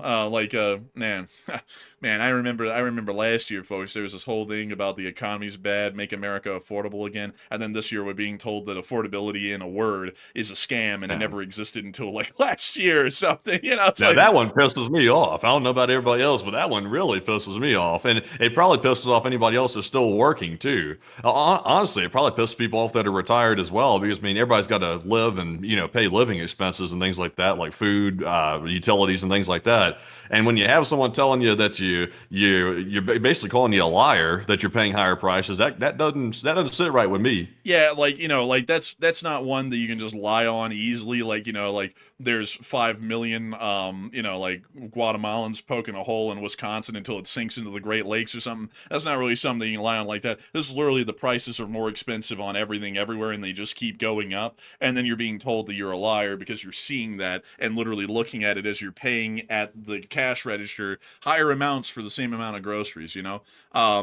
It's like, how the hell can everyone in the country be called a liar on that? You know what I mean? That's a little bit of a tough one. But anyways, with that, I hope that does address that well. And I got to agree with you, Christy J. The whole thing on the political side of the deal is so annoying. And it really is like tribalism to the extreme. And when you take a step back from it and you look at it from a neutral perspective, it is a shame watching these two parties just radicalize people and have them both equally tear the country apart in one form or another. But anyways, with that, we are going to be getting our third to last question of the night. And this one goes to Chef Danny B. And Danny said, other than F-16s, what other aircraft does Thailand have? They actually have a couple of different aircraft. Most of them are American, but let me go pull up the Royal Thai Air Force because I know that they have the F-16s and I know they have a lot of F-5s. Let's see, the Royal Thai Air Force. I don't want the Forest Department. Why in the world did they pull that up? Let's see here. The Royal Thai Air Force, and let's go look at its equipment. Ah, yeah, here we are. Equipment. Yeah, here we are. Yeah, here we are. All right, so they've got 11 Gripens currently. They also have 47 F-16s. They also have 13 F-5s. They then also have 14 Alpha Jets, but these are generally trainers. But they can be used in combat operations. And then they have 8 Wolverines, which are basically Super Tucanos. So that's what they have. So I hope that does address that question well. And with that, we are on to the second to last question of the night. And this one right here is going to go to none other than, let's see here. Trying to pick through all these good questions here. This one goes to Mystical, who said, wouldn't this piss off Iran about the whole situation with Saudi Arabia going into Yemen, since the Houthis are backed and funded by Iran? Yes, it will, but Saudi Arabia and Iran are actually already in a hostile position with each other and historically have been forever, ever since the Islamic Republic came into being in 1979. So this isn't going to be anything new, because the Iranians and the Saudis hate each other because technically they're a different sects of Islam, which is what a lot of people don't know, is that the different sects of Islam, the Sunnis and the Shiites, actually hate each other a great deal. And so for that reason, they are not friends at all. And there's really no relationship to be sacrificed there because there never was one. But I hope that does address it the best I can. And with that, we are on to the final question of the night. And so who is the lucky last person who threw in the lucky last question of the night? And that viewer is going to be OK State, who said, what is the status of India versus Pakistan round 2? And how long till that kicks off? And do you anticipate that Pakistan will kick India's ass again? And things. And I would have to say that as far as the two, it's going to kick off at some point in the future. It's very clear. Oddly enough, it hasn't kicked off yet, so it's actually a little bit behind schedule at the moment. But it should be kicking off again because Pakistan has to resecure their water resources, and also both of them are still saying that it's not over and it's going to start anytime soon. I can't say definitely when, but it's definitely going to be happening here within the next, I'd say, half year at least. So with that, I hope that does address that well. And with that, folks, We have reached the end of quite a long Sunday night fundraiser stream. I got to thank everyone for raising over $6,000 tonight in support of Razom for Ukraine. An absolutely unbelievable feat, and a huge fundraiser at that. I have to give a huge shout out to each and every one of y'all who supported the fundraiser tonight, and I also have to give a huge shout out to the 15.1 thousand people who were here and the 144,000 people who have watched this stream while it was running. We're, of course, entirely honored and greatly appreciative to know that we are able to be y'all's primary source of news. We thank y'all greatly for y'all's time and the loads of it that y'all give every day to listen to the show, and we will most likely see you all tomorrow at a minimum for a short war video, which is probably guaranteed at this point, because we'll have to give updates on all of the major events that have happened today, if we can get them, and also if we are not in the midst of any crazy news yesterday and don't have to run a emergency breaking news stream, we will see you all on Tuesday at 10 p.m. Eastern Time to cover the next 48 hours of the news from around the world. And so with that, we'll see you all then. Good night, good luck, take care, stay safe, Slava Ukraini, Ram Slava, long live the Lee Spring Army, and long live the Republic. And with that, thank you all once again, folks, for helping us to smash over $6,100 raised, which is a fantastic amount on the fundraiser tonight. And a huge shout out to everybody for donating once again. And also a big shout out to the 144,000 plus people that were here by the end of the stream. And we will see you tomorrow, almost definitely on a short war video. And if there is something major happening tomorrow, you will see us on an emergency live stream. And we'll notify y'all about that on Twitter and here on the YouTube channel as well. So we will be watching the news very closely, because honestly, there are so many things breaking out. I would say it's pretty much impossible that we won't have a large video or live stream tomorrow. So we'll have something. But on that note, folks, we'll see you all again definitely on Tuesday night, 10 p.m. Eastern. And with that, Slava Ukraine, Hero Slava, get some rest, and good night.